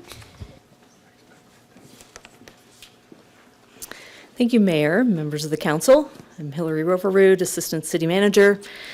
For this item, this is the first discussion of the City Council related to Strategic Plan Action Item 4.11. That action item directs the city to create a summary of vacant and underutilized properties in the Lakeview to Lakeside and Y areas, including square footage, zoning, and property ownership, and to develop a priority list to work with property owners on redevelopment opportunities. The city staff has compiled an inventory of vacant and underused commercial properties based on field surveys all the way throughout the city. We didn't just focus on the Lakeside and the Y areas. We felt like we could do it comprehensively. We have identified sites that fall into 4 different categories. First category is a vacant site, which is a property that has a building or structure that's been vacant for 120 days or more, or the property contains a building in a condition that can't be legally reoccupied, so it's condemned essentially, or it meets the definition of an abandoned building in the city code. The second category is underused properties. These are properties with multiple tenant spaces where one or more spaces has been vacant for 120 days or more. Third category is vacant pending application. These are properties that meet the criteria as vacant or underused, but they do have a pending planning or building permit application to reoccupy that property. And the last category is recently unoccupied. These are properties that would otherwise meet the criteria as vacant or underused, but they have not been within that status for 120 days. So it may have been a more recent business going out of business, and that particular site hasn't been vacant for very long, but could easily potentially become, could fall into the vacant or underused categories. We've included in the staff report, attached to the staff report, a list of these properties. There are 40 properties that have been identified.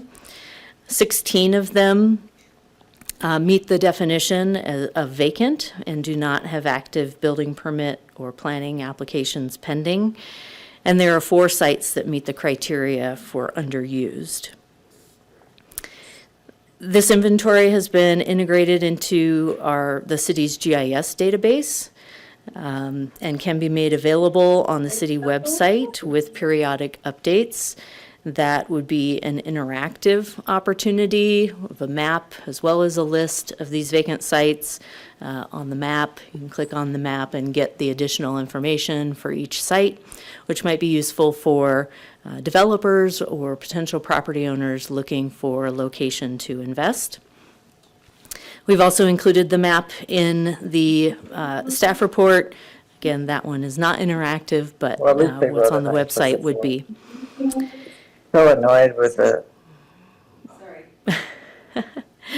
So we do intend to develop a new economic development webpage as part of the city's website that would include this information along with additional resources and information about starting a business in the city of South Lake Tahoe and different property development incentives that can be provided.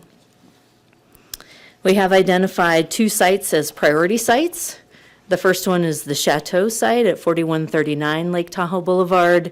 We've already had a lot of conversation with City Council regarding that site, and we are following through on the direction that Council provided to discuss with the current property owner the plans for building out the site, as well as pursuing opportunities for enforcement mechanisms, and those will be coming back to the City Council in the next couple of months. The second site is the former Sunray Hotel site at 2659 Lake Tahoe Boulevard. This site was selected, it's highly visible, has safety issues and nuisance issues associated with it, so believe that it should be a high priority. Both of these sites could benefit from this prioritization, where we really consider them in a lot of our other recommendations to City Council. We would be considering these sites as priorities when conducting land use planning efforts, capital improvement planning, and budgeting activities. It would include things like the Midtown Area Plan, which will incorporate the Sunray property, the Highway 50 Corridor Plan, potential formation of a lake district, the State Line Complete Streets project, as well as other development and infrastructure projects that would support the potential for these sites to be attractive for redevelopment. That is my report to you today. Happy to answer any questions. Great. Thank you, Mrs. Roverud. And council, any questions? Mr. Robb. Yeah, I'm not sure if staff has had a chance since yesterday to find out the answer. The units are 16 vacant and 4 underused. How many total commercial storefront properties are there? And I want to make sure I'm including, because you have shopping centers that are one parcel, but Right. might have a dozen units in them. So how many commercial units are there in the city? We don't have that number at this time. Certainly something that we're researching, looking to find that data. I know business license data was recommended. However, it's not a direct correlation to actual commercial spaces. You have home occupations, you have multiple business licenses associated with one business, like a hair salon is a good example of that. The state also collects data, it's called the Quarterly Census of Employment and Wages Data. And that is collected based on business reports to the state for employers that are covered under unemployment insurance programs. And so the state does track that number. That was included in some of that data was included in the report that BAE did for the City Council in evaluating the different potential local funding sources, and that was specific to a commercial vacancy tax. So at the time, that was 2021, that number was 895 establishments. But again, that is only businesses that are participating in the unemployment insurance program, so it may not be exact number, but it is 895, and that was in 2021. We can follow up with the state and get an updated number that's specific to South Lake Tahoe. The data they publish is by county, but they can provide the more detailed data for us if we'd like that. Yeah, I think it'd be good to understand that the 20 vacant and underused as a proportion of how many businesses. No, I understand that. We don't have that exact number with us today. Sounds good. Ms. Cregan. Thanks for this report. It's totally interesting. And I guess my question is similar. So there's 40 properties on here. And of those 40 properties, 11 say vacant pending application. Mm-hmm. So that's 11 that are coming in. So that's about 25% of these. And I guess my question goes to, so not that subset that is applications pending, but the rest of them. Can you say how many of those owners of these properties your office is in contact with? Ish? Ish. Let's see, let me just take a quick look here, run through the list. Thanks. I realize I'm springing this on you, but Yeah. I think that it sort of goes to, this is under economic development, and so if that's what we're talking about, Yeah. how much work have we already done? How much work is there to do to get something in here? Sure. Just quickly, I can identify at least 3 of the sites that are in the vacant category where I have had conversations with either the existing property owner or people that are potential buyers that are seeking information about those properties and kind of what the options are for reusing them. There may be more than that, but just at first glance, I'd say 3. Okay, thanks. All right, any other questions? I'm going to guess the answer here is no, but do we have any idea out of that 895 businesses, how many of them have like commercial like public storefronts? I'm I don't assuming know. the answer Again, is no, I yeah. don't have that number 895 for would you. be like, that would include like law offices and people in offices that aren't commercially frontage places. Like there's a difference between having an office space that may not be occupied, which isn't great, but is not the same sort of contributory to sort of blight as a storefront that's unoccupied. Right, these are employers. Right, there's 895 businesses or employers with employees, but 20 vacant sort of properties.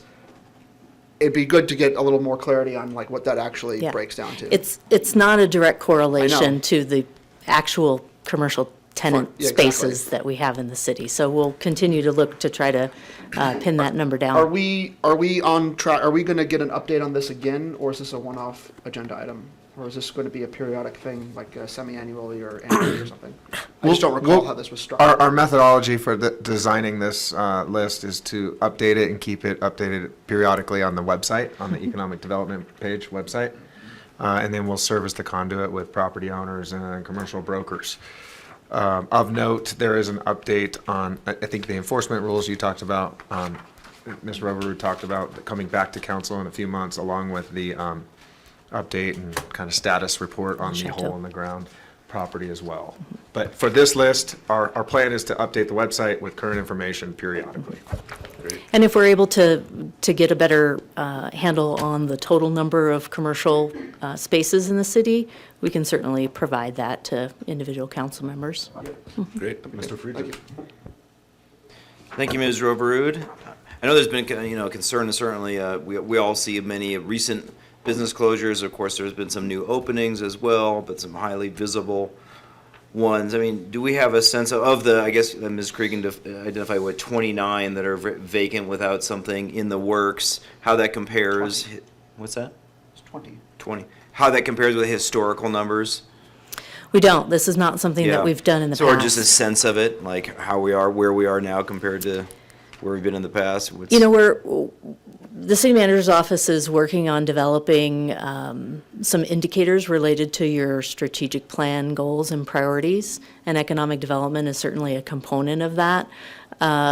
Whether the numbers in this inventory are the best mechanism for tracking the economic health of our community, I don't know that yet, but we will be able to, provide some additional data related to the economic health of our community, if that's kind of what you're looking for. We don't have that for you today, but it is part of the strategic plan initiatives. And there's one other question, just taking note in the staff report about focus on commercial properties, however, many of them would be able to support housing or mixed-use options. I'm wondering if, say, the Rite Aid kind of development there could be one such opportunity. And if so, how might we go about promoting that future mixed use? I mean, I know we're focusing on the hole in the ground in Sunray, but other properties like that could certainly use a facelift. Could be Park and Ride, could be an EV transit center, could be mixed use. I mean, how given the limited staff time, how do we go about promoting that possibility with potential developers? Yeah, absolutely. That's a great example. There are quite a few of these properties that are within the boundaries of what would be our Midtown area plan. I'm working with the Development Services Department to identify some potential opportunities to bring in some kind of real estate expertise to provide that perspective and lens as we go through the public engagement process with the Midtown Area Plan to kind of do visioning for those areas and what the community thinks would be most appropriate. So yes, that's a very good example where we are looking for ways that we can identify what the future might look like for those properties that fits with the community vision, but is also economically viable and attractive to kind of the developer community that might make an investment there. So Midtown Area Plan, reasons to be engaged, and when we get that senior planner on board, we can start looking at projects like that. Yeah. And that's in addition to all the advantages of the area plan related to TRPA regulations as well. Okay, thanks. Ms. Wallace? Have you considered looking at like a commercial MLS? That might give you a good portion of the information that you're looking for. Yeah, as part of this, I did go through it's called LoopNet. Yeah. It's a commercial, listing service.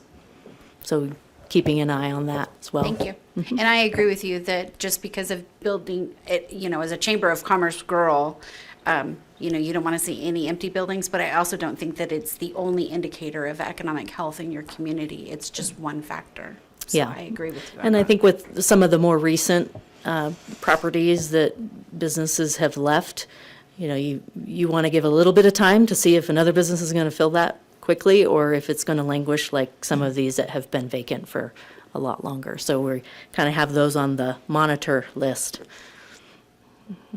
Great. Any other questions from council? All right, if there's no other questions, we will take this to public comment, first on our Zoom platform.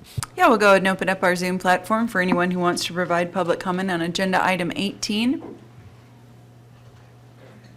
No Zoom public comments at this time, Mayor. All right, and anybody in the public that would like to give, Mr. Mosier?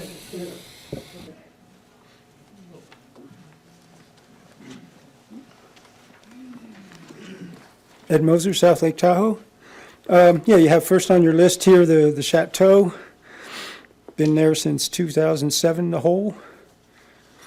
Ms. Wallace, you and Dwayne always like to say about how a rising tide raises all ships, so I guess we've got like a 16-year ebb tide going here. So I guess, climate change has got a lot to do with it. But yeah, it would be nice to something to be done with that, because I think most of that concrete has to be torn out anyway, or should be. So it's a heck of a project and cost. Your activities here include Midtown Area Plan, Highway 50 Corridor Plan, formation of a Lake District, State Line Complete Street Project. Like if somebody could just answer when I'm done, possibly, what is the lake, in quotations here, the Lake District? What are the boundaries of that to be formed? Also, the State Line Complete Street, widen US 50 to complete, or to create Class 4 bike lanes. Since there's not a loop road going through, that original plan is kind of changed. So I would what should have been done in the beginning is you don't need grass on the side, an extra 10, 12 feet of lawn there. Take out the curb, take out a few feet of lawn, and put some Class 4 bike lanes in through there, and make it a heck of a lot safer. Because people are gawking as they drive through there anyway, and so it's very unsafe for bike, and it's not even a bike lane. As for, the new building is, like I said, you have too much commercial, same mistake the city's making, creating too much CFA as opposed to doing the motels during the 60s. That new building down at Bijou Marketplace by Whole Foods Project, year and a half ago, you said that a chicken in a barrel was going in there. Are they still going in there? Okay, well, I talked to them and asked them, and nobody there working there seemed to know about that, and that was a year and a half ago. So, but, that's it. When you have a brand-new building, let alone places built in the 40s and 50s and 60s, vacant, that's kind of a sign. And a lot along the Chateau area there, there were vacant places for quite some time. Mr. Friedrich, when we went on our grand tour, that lot at Park and Cedar, that was a motel, was burned down and then boarded up and was quite ugly, and now it's an empty lot that's still ugly. That's not even on your list here. So that's a prime spot, one of the prime spots in town that can be developed and should be developed. There was going to be 6 condos or something there the guy was going to build and then never did. Got permits and everything for it, and they're trying to sell it with those permits. So I don't even see that on the list here. So, also in State Line, we have Raley's. No, we have no bank, no post office, no supermarket in the whole tourist core area. And that's a shame. Thank you, Mr. Thank you. Moser. Mr. Messina. Good evening, everybody. I'm going to be a lot shorter. John Messina, and maybe from what I've heard and what I've read, maybe I've missed it somewhere, but on this housing planning calendar thing you're doing, or vacant user inventory, doesn't seem like anybody's bothered to get permission from these property owners to be listing them like this. I know if I was a property owner sitting on an investment property waiting for the prices to recover from the Biden administration, I wouldn't want to be targeted on a map as underdeveloped or vacant land. I don't think the city should be putting any of these names out anywhere without the owner's permission. I understand the intentions, but I think you're going about it the wrong way. People have a right to privacy and a right to decide what they want to do with their own property. It's not the city's job to come in and tell them what to do with it. So I think this whole project has got to be rethought out so that you're getting the permission from the people. People that want to participate in it, fine. But just arbitrarily putting people's name on the list, that's not the right thing to do. Thank you. Thank you, Mr. Messina. Anybody else in the room? Not seeing anybody, we will bring this back to council. This is only a receive and file, but we can definitely have some discussion. I'll go ahead and open it up. I think that seeing this list shows us that we do have a need really to look at economic development and in a different way than we probably have in the past. And I think there is a real need. I think we need to look at it in 2 parts of, how do we incentivize our locals to create new small businesses to fill these spaces? I think in the past, before my time on council, there was a push when we developed Whole Foods and we brought in AutoZone and we brought in BevMo that was kind of reaching out to more economic development that was coming, from Wall Street and box stores. But what is it that we can do to really look at incentivizing more small local businesses? I actually have a commercial property listed on LoopNet and see thousands of hits on it a month, but I have not really had too many people contact me to lease. And so I think looking into what is making that happen, what is, not attractive for the people that are clearly looking at us, but what is it in our environment that's making the issues for people to want to open business? And I know locally in talking to a few business owners, one thing is that we need to really work at small businesses and the process of going through the building and planning and tenant improvements, making that simpler for people to get through and fast tracking it. When we have small businesses, we have to understand they have signed a lease, they're paying huge amounts of rent, and when you're not open and operating, that's a black hole for our small businesses to get open and get operating. And so even though we may have as much time as we need to review permits, if we know it's a small business and we know they're going to, get them open, let's do every possible thing we ever can to simplify that process. And I know that we have code to follow, and I'm not saying we ever break the code, but let's really try to work hand in hand as a city. I do think that we should put other resources into economic development. I think that's a totally different item we bring back later. I know it's a part of our strategic plan, but possible outside resources, but I think thinking local and figuring out how to incentivize local small business would be great. So I'll leave it with that. We don't have any motion, Ms. Wallace. So I, in my role at the Tulare Chamber, I was the Economic Development Director. I did this for many years. I think that when you're looking at economic development in the city's purview versus like a private or a chamber purview, you have two different paths. The city, to me, and this is my opinion, and it's pretty standard throughout most jurisdictions, the city's participation in economic development should be regulatory and infrastructure. They provide a breeding ground, if you will, for economic development. And then a private or quasi-private economic development program through like a Chamber of Commerce or through like the Tahoe Prosperity Center or another nonprofit would provide what we always called the RRE, recruitment, retention, expansion of businesses, because that's where the majority of your economy comes from, is the recruitment of new businesses, the retention of existing business, and the expansion of existing business. And we can give a lot of information, but we don't, it would be difficult as a jurisdiction to provide the things that are needed to do all of that. Where we can be really, really good is to provide a really healthy regulatory environment for our community and provide the infrastructure needed to create jobs and to incentivize people to come and fill those spaces, especially those large spaces. And maybe as part of our strategic plan, say that we would prefer this type of development versus that type of development. But when the other basic economic development thing is that you have the difference between primary and secondary jobs.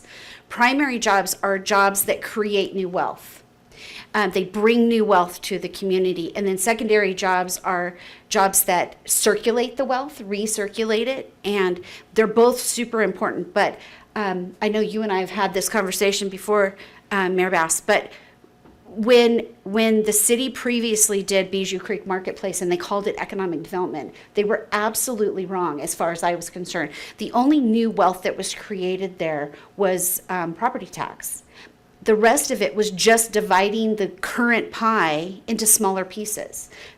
One more grocery store, more of the different types of businesses that are associated in there. That did not create new wealth in our community.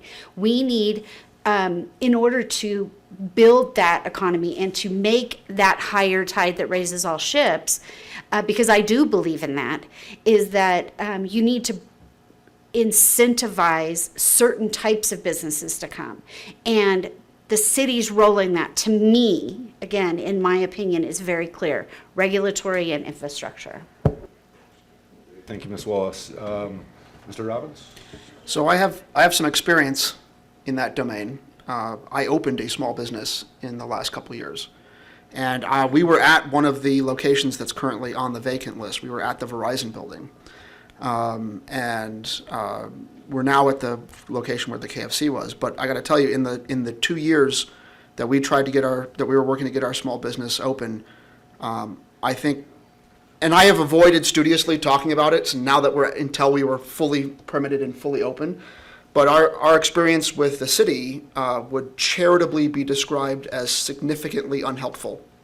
Our experience with the building department was significantly unhelpful. Our experience with the fire department on the permitting process for our equipment was significantly unhelpful. And we are a small business locally owned by local residents that is starting up. And we found the experience that we went through was hugely prioritized towards large, hugely capitalized external businesses that were coming in, big box type operations that have, all of their engineering staff that have contracted everything out, and that aren't, and that kind of business is what's really been prioritized in our building department, our planning department, our fire inspection process. really prioritizes people that have done this before a gazillion times, that have contracted everything out, and that have come in with huge amounts of capital. For a small business trying to do something innovative and new, we found it to be an extremely difficult experience working with the city. And it was charitably be described as unhelpful.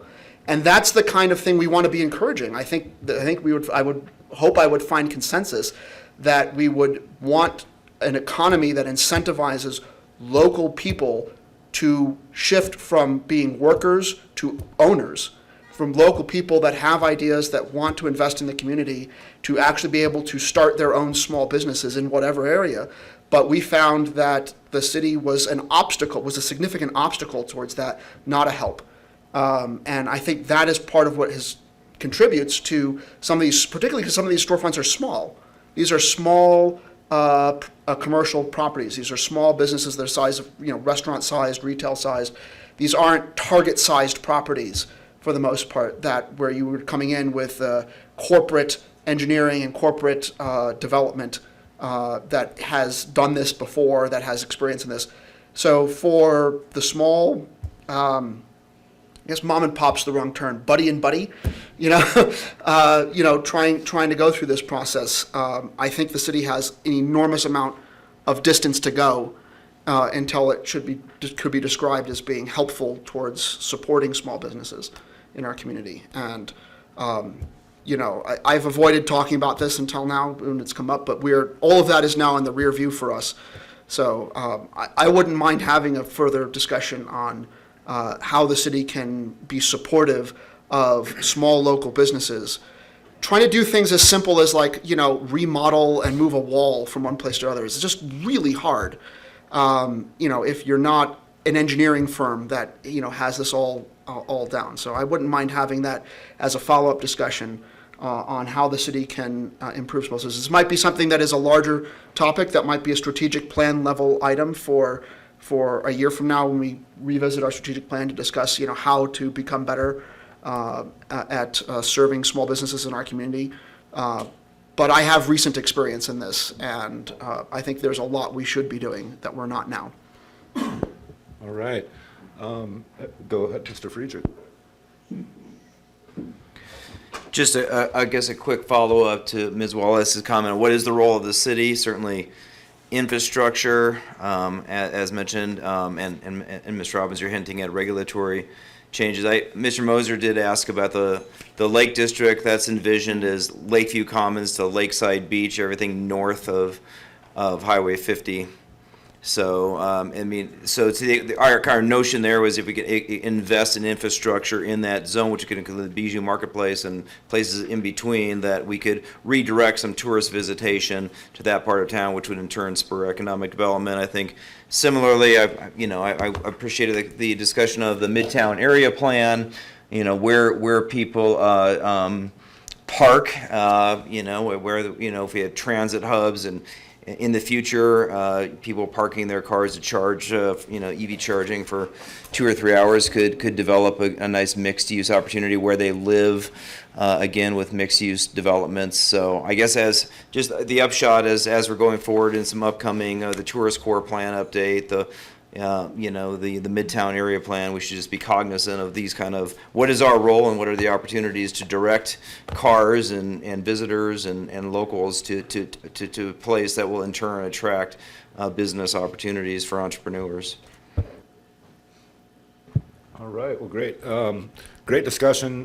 The only thing I do support having at a later time, when the agenda planning calendar allows for it, to talk about not only the small businesses, I'll just call it owner-builder applications through building and planning for tenant improvements.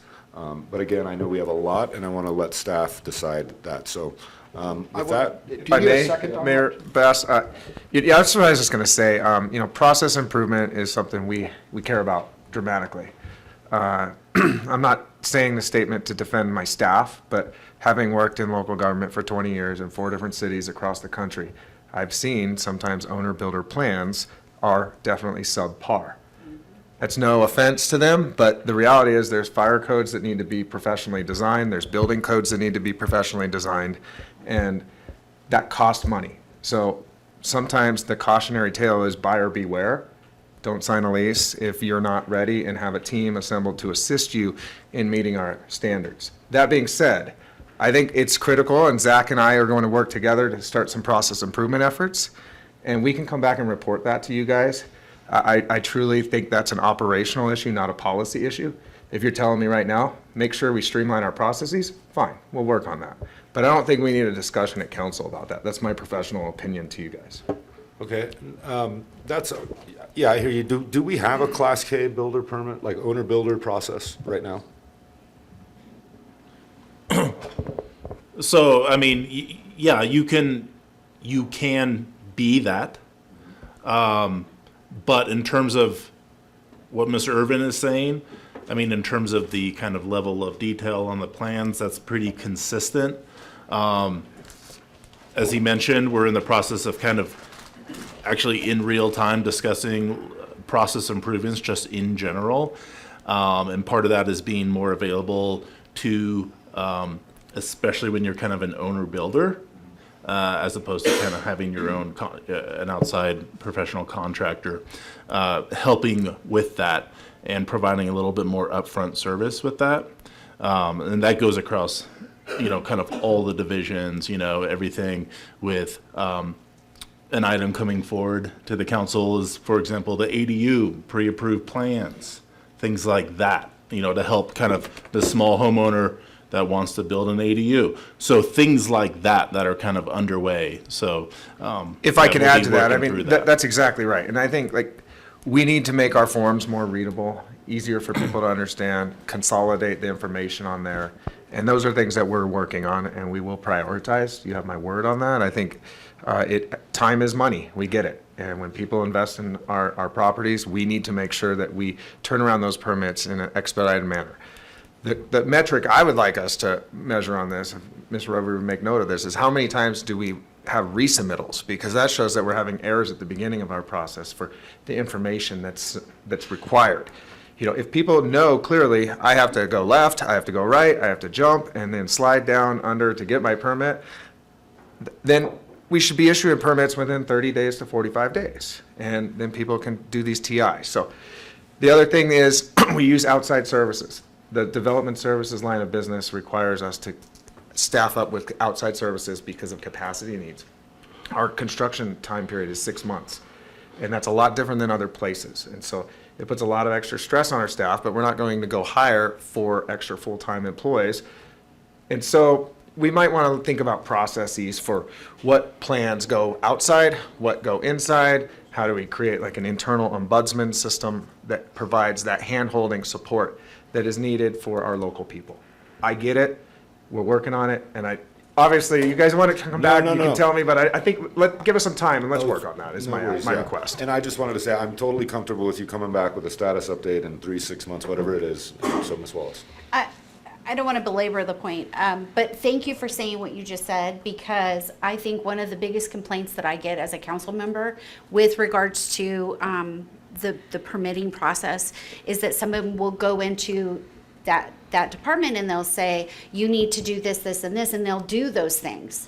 And then they come back with all of those things fixed, and they're said, oh, but yeah, you still have to do this, this, and this. And they would have preferred that they got the entire list the first time so that they could just deal with it. So thank you for acknowledging that, because I think that's super important.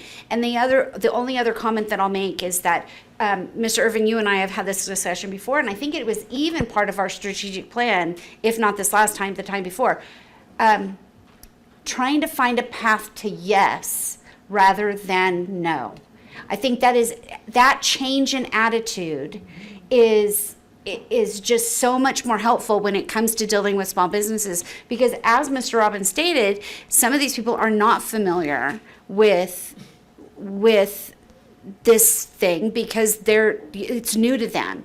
Somebody like maybe Ms. Cregan's husband, who's done this multiple times here in our jurisdiction, he has it down. But somebody who's opening a new business and has to go in and remove walls, they just don't understand. And so sometimes you just have to find the path to yes. It may take longer, it may cost more, it may do a lot of things, but you can still find a way to yes. I just want to emphasize, because the that point of like the dribbling out of problems was exactly what we experienced with multiple departments.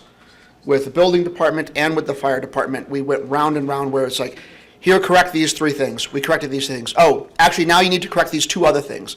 And we corrected these 2 other things. Oh, actually, now it's here 4 other things. And it was just like, could you just give this all at once? And every time we went around, it wasted time. It spent time while we were paying for rent, while we were paying for expenses. It ate up time and time and time. And when, for example, you know, and again, all of this is in the rear view for us now. So this is stuff that has all finished.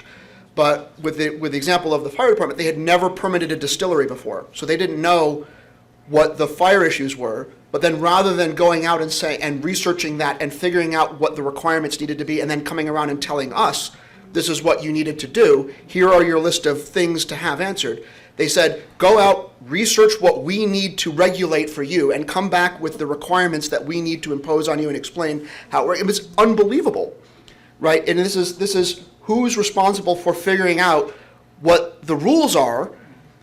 We had to do that in that case with the fire department. And that was a huge chunk of time and effort on our part that shouldn't have been the case, but particularly the resubmittal, that was hugely problematic. And we cannot possibly have been the only people to have experienced that in the city, especially when it's small individuals that are trying to open a business for the first time. That's the most difficult thing that there is to do just about in any community, is open a small business for the first time. And it was not a supportive environment. Great. And I think that needs to change. So if it's okay with like going out and then working out some process improvement stuff and then coming back and reporting on what happened, right? Rather than having it be, we discuss it later, just figure out and come back at a time of reasonable duration from now, a reasonable time from now, and say, we've identified these things we can do to make improvements. I think that would be hugely beneficial. We will. Yep, they've agreed to. I think we're all clear on that. And so, yeah, thank you guys. And again, I think good discussion. So moving on to our agenda planning calendar, final item of the day, number 19. Mrs. Waller. I just have a question on the APC. Mr. Irvin. I'm sorry, I thought I hit it. On February 27th, the presentation, who is that? Mr. Hayes is a relative. Oh, never mind. Okay. I know who it is. Thank you. For some reason, when you said that, it finally popped into my head. Thank you. All right, any other council members on the APC? All right, seeing none. Do we need public comment in APC? I don't think. No. Great. And all right, we're moving on to updates and announcements. If I may, Mayor, really quick, one change to the APC. Sorry, the public hearing listed for annexation properties pre-zoning, that's moving to February 13th. And the Lake Tahoe Unified School District General Planning application fee waiver is been pulled. They no longer are requesting that. We'll have an item for our snow blower, the Zog. I think they're arriving this week with some graders. That's all good news. And then the rental registry, I said it was February 13th. It is listed there, but that's actually moving to March 12th. So our housing staff is finalizing that. Thank you. Great. Yeah, thank you. All right, moving on. Updates and announcements. Mrs. Strout. We have a trial date now for the Measure T case on remand at the trial court in Cameron Park, and it is September 17th. Great, thank you. Mrs. Blankenship. Yeah, just one item. I did have a proclamation request, for another request from Live Violence Free for our next meeting, and that would be, let's see, regarding stalking. Sorry, I'm sorry, I don't have the full name of the title. Let's see, National Stalking Awareness Month. So are we promoting it? Or? Yeah, we're going to say no to that. So, yes, I will bring that back. Thank you. Great, thank you, Mrs. Blankenship. And Mr. Irvin. Yes, just a couple quick updates. I want to set the record straight. The cannabis tax is compounding. There was a question about that during the item. So California Department of Tax Administration has rules for that. So that is a compounding tax. And then Monday, January 15th is Martin Luther King Jr. holiday, so city offices will be closed. I have a meeting next week with the interim executive director from the Tahoe Coalition for Homeless. It's perfect timing. We've been coordinating better. So I love what our housing staff is doing with their staff to build this partnership stronger, so I'm optimistic on that relationship. And final, our citywide staffing is up to 92.5% filled. And of note, we have one CSO position open and one dispatcher position open. So, and a firefighter. All right, there you go, Chief. So that's good news. People like working here, and we're doing good work, so thanks. Great, thank you. All right, moving on to council member reports and comments. I will start with Mr. Robbins. I meant to ask about this yesterday, but forgot. What's the process for submitting a request to do a proclamation? Do we do that here at this point, or? May is National Military Appreciation Month, and I'd like to add that to our proclamation. And I know there was an item requested to see if we could have that proclamation with the folks who come here to do high altitude aviation training. I think they're mostly out of Fallon. And I know that request was sent through the airport manager, I believe, right? Yeah, I don't know wherever. I've lost track of what happened to that, and since, May is going to come sooner rather than later, I thought I'd ask about it now. Yeah, he's reached out to him, and the response so far has been lukewarm, but I'll ask him to follow up.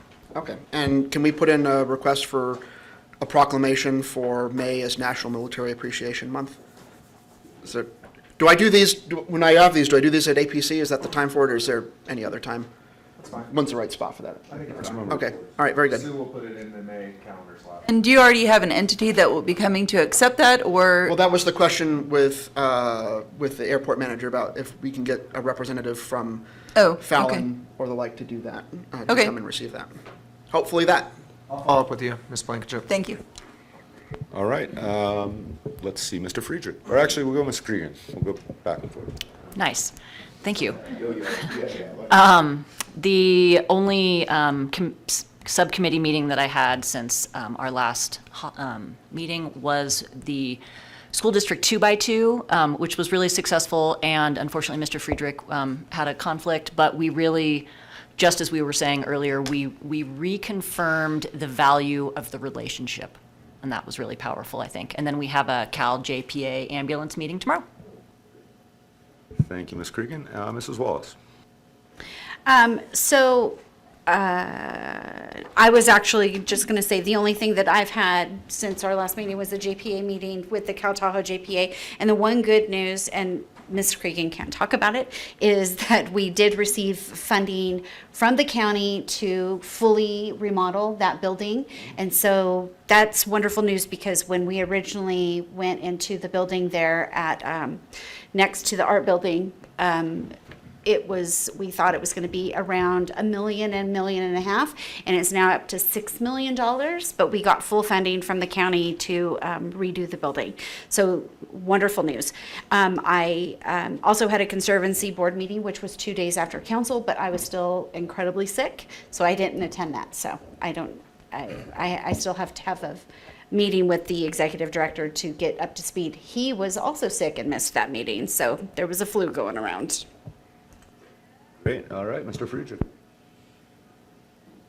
I think the day after our last council meeting in December, I sat in on the as our representative at TRPA for the Phase 2 Housing Code amendments, which passed overwhelmingly. Mr. Thomas did a great job representing the city's perspective, and I would say, folks, many of our constituents from throughout the South Shore showed up in strong support of it. That was not the case around the basin, but certainly the South Shore was representing this desire to facilitate more housing, specifically more density, height, and coverage, and looking forward to one of the first uses of those new housing amendments being our housing at 3900 Lake Tahoe Boulevard in the former Loop Road right-of-way, housing, not highways.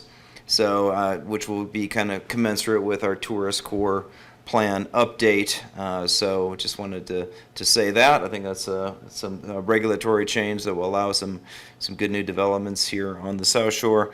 And then just also wanted to thank you to all the snow plow drivers out there. I know they're working hard, doing multiple passes around neighborhoods, getting them done real well. We're gonna have another round of that. It's probably tomorrow, right, with the snow coming in. So everyone, be safe out there. And I just also want to thank Miss Waltz, did a great job at the Christmas tree lighting ceremony. I attended that. You know, we heard Kenny Kurtzweiler hauled that big tree down there. It was a big turnout, so that was fun. I know Mr. Bass, you had a lot to do with the lights that on the city side of State Line. It looked great this year, so good job there. I'm just going to say, you had the idea anyway. I know there others were involved, but anyway, that's what I have, and Happy New Year, everybody. All right. Well, the holidays were great. I was here in town for the New Year, and I feel like, in my 25 years in town, it was really one of the more mellow experiences I've ever had at State Line. And I think a lot is to be said for the event center, and the 5,000 or 6,000 people that were there over midnight really did kind of create a situation that seemed to flow much better for State Line at New Year's. So really kind of a cool thing to see, especially now that Snow Globe isn't here, and really see the event center work in that way. So I thought it was good, and there was really no major incidents, and so that was really great. And Happy New Year, and our meeting is adjourned.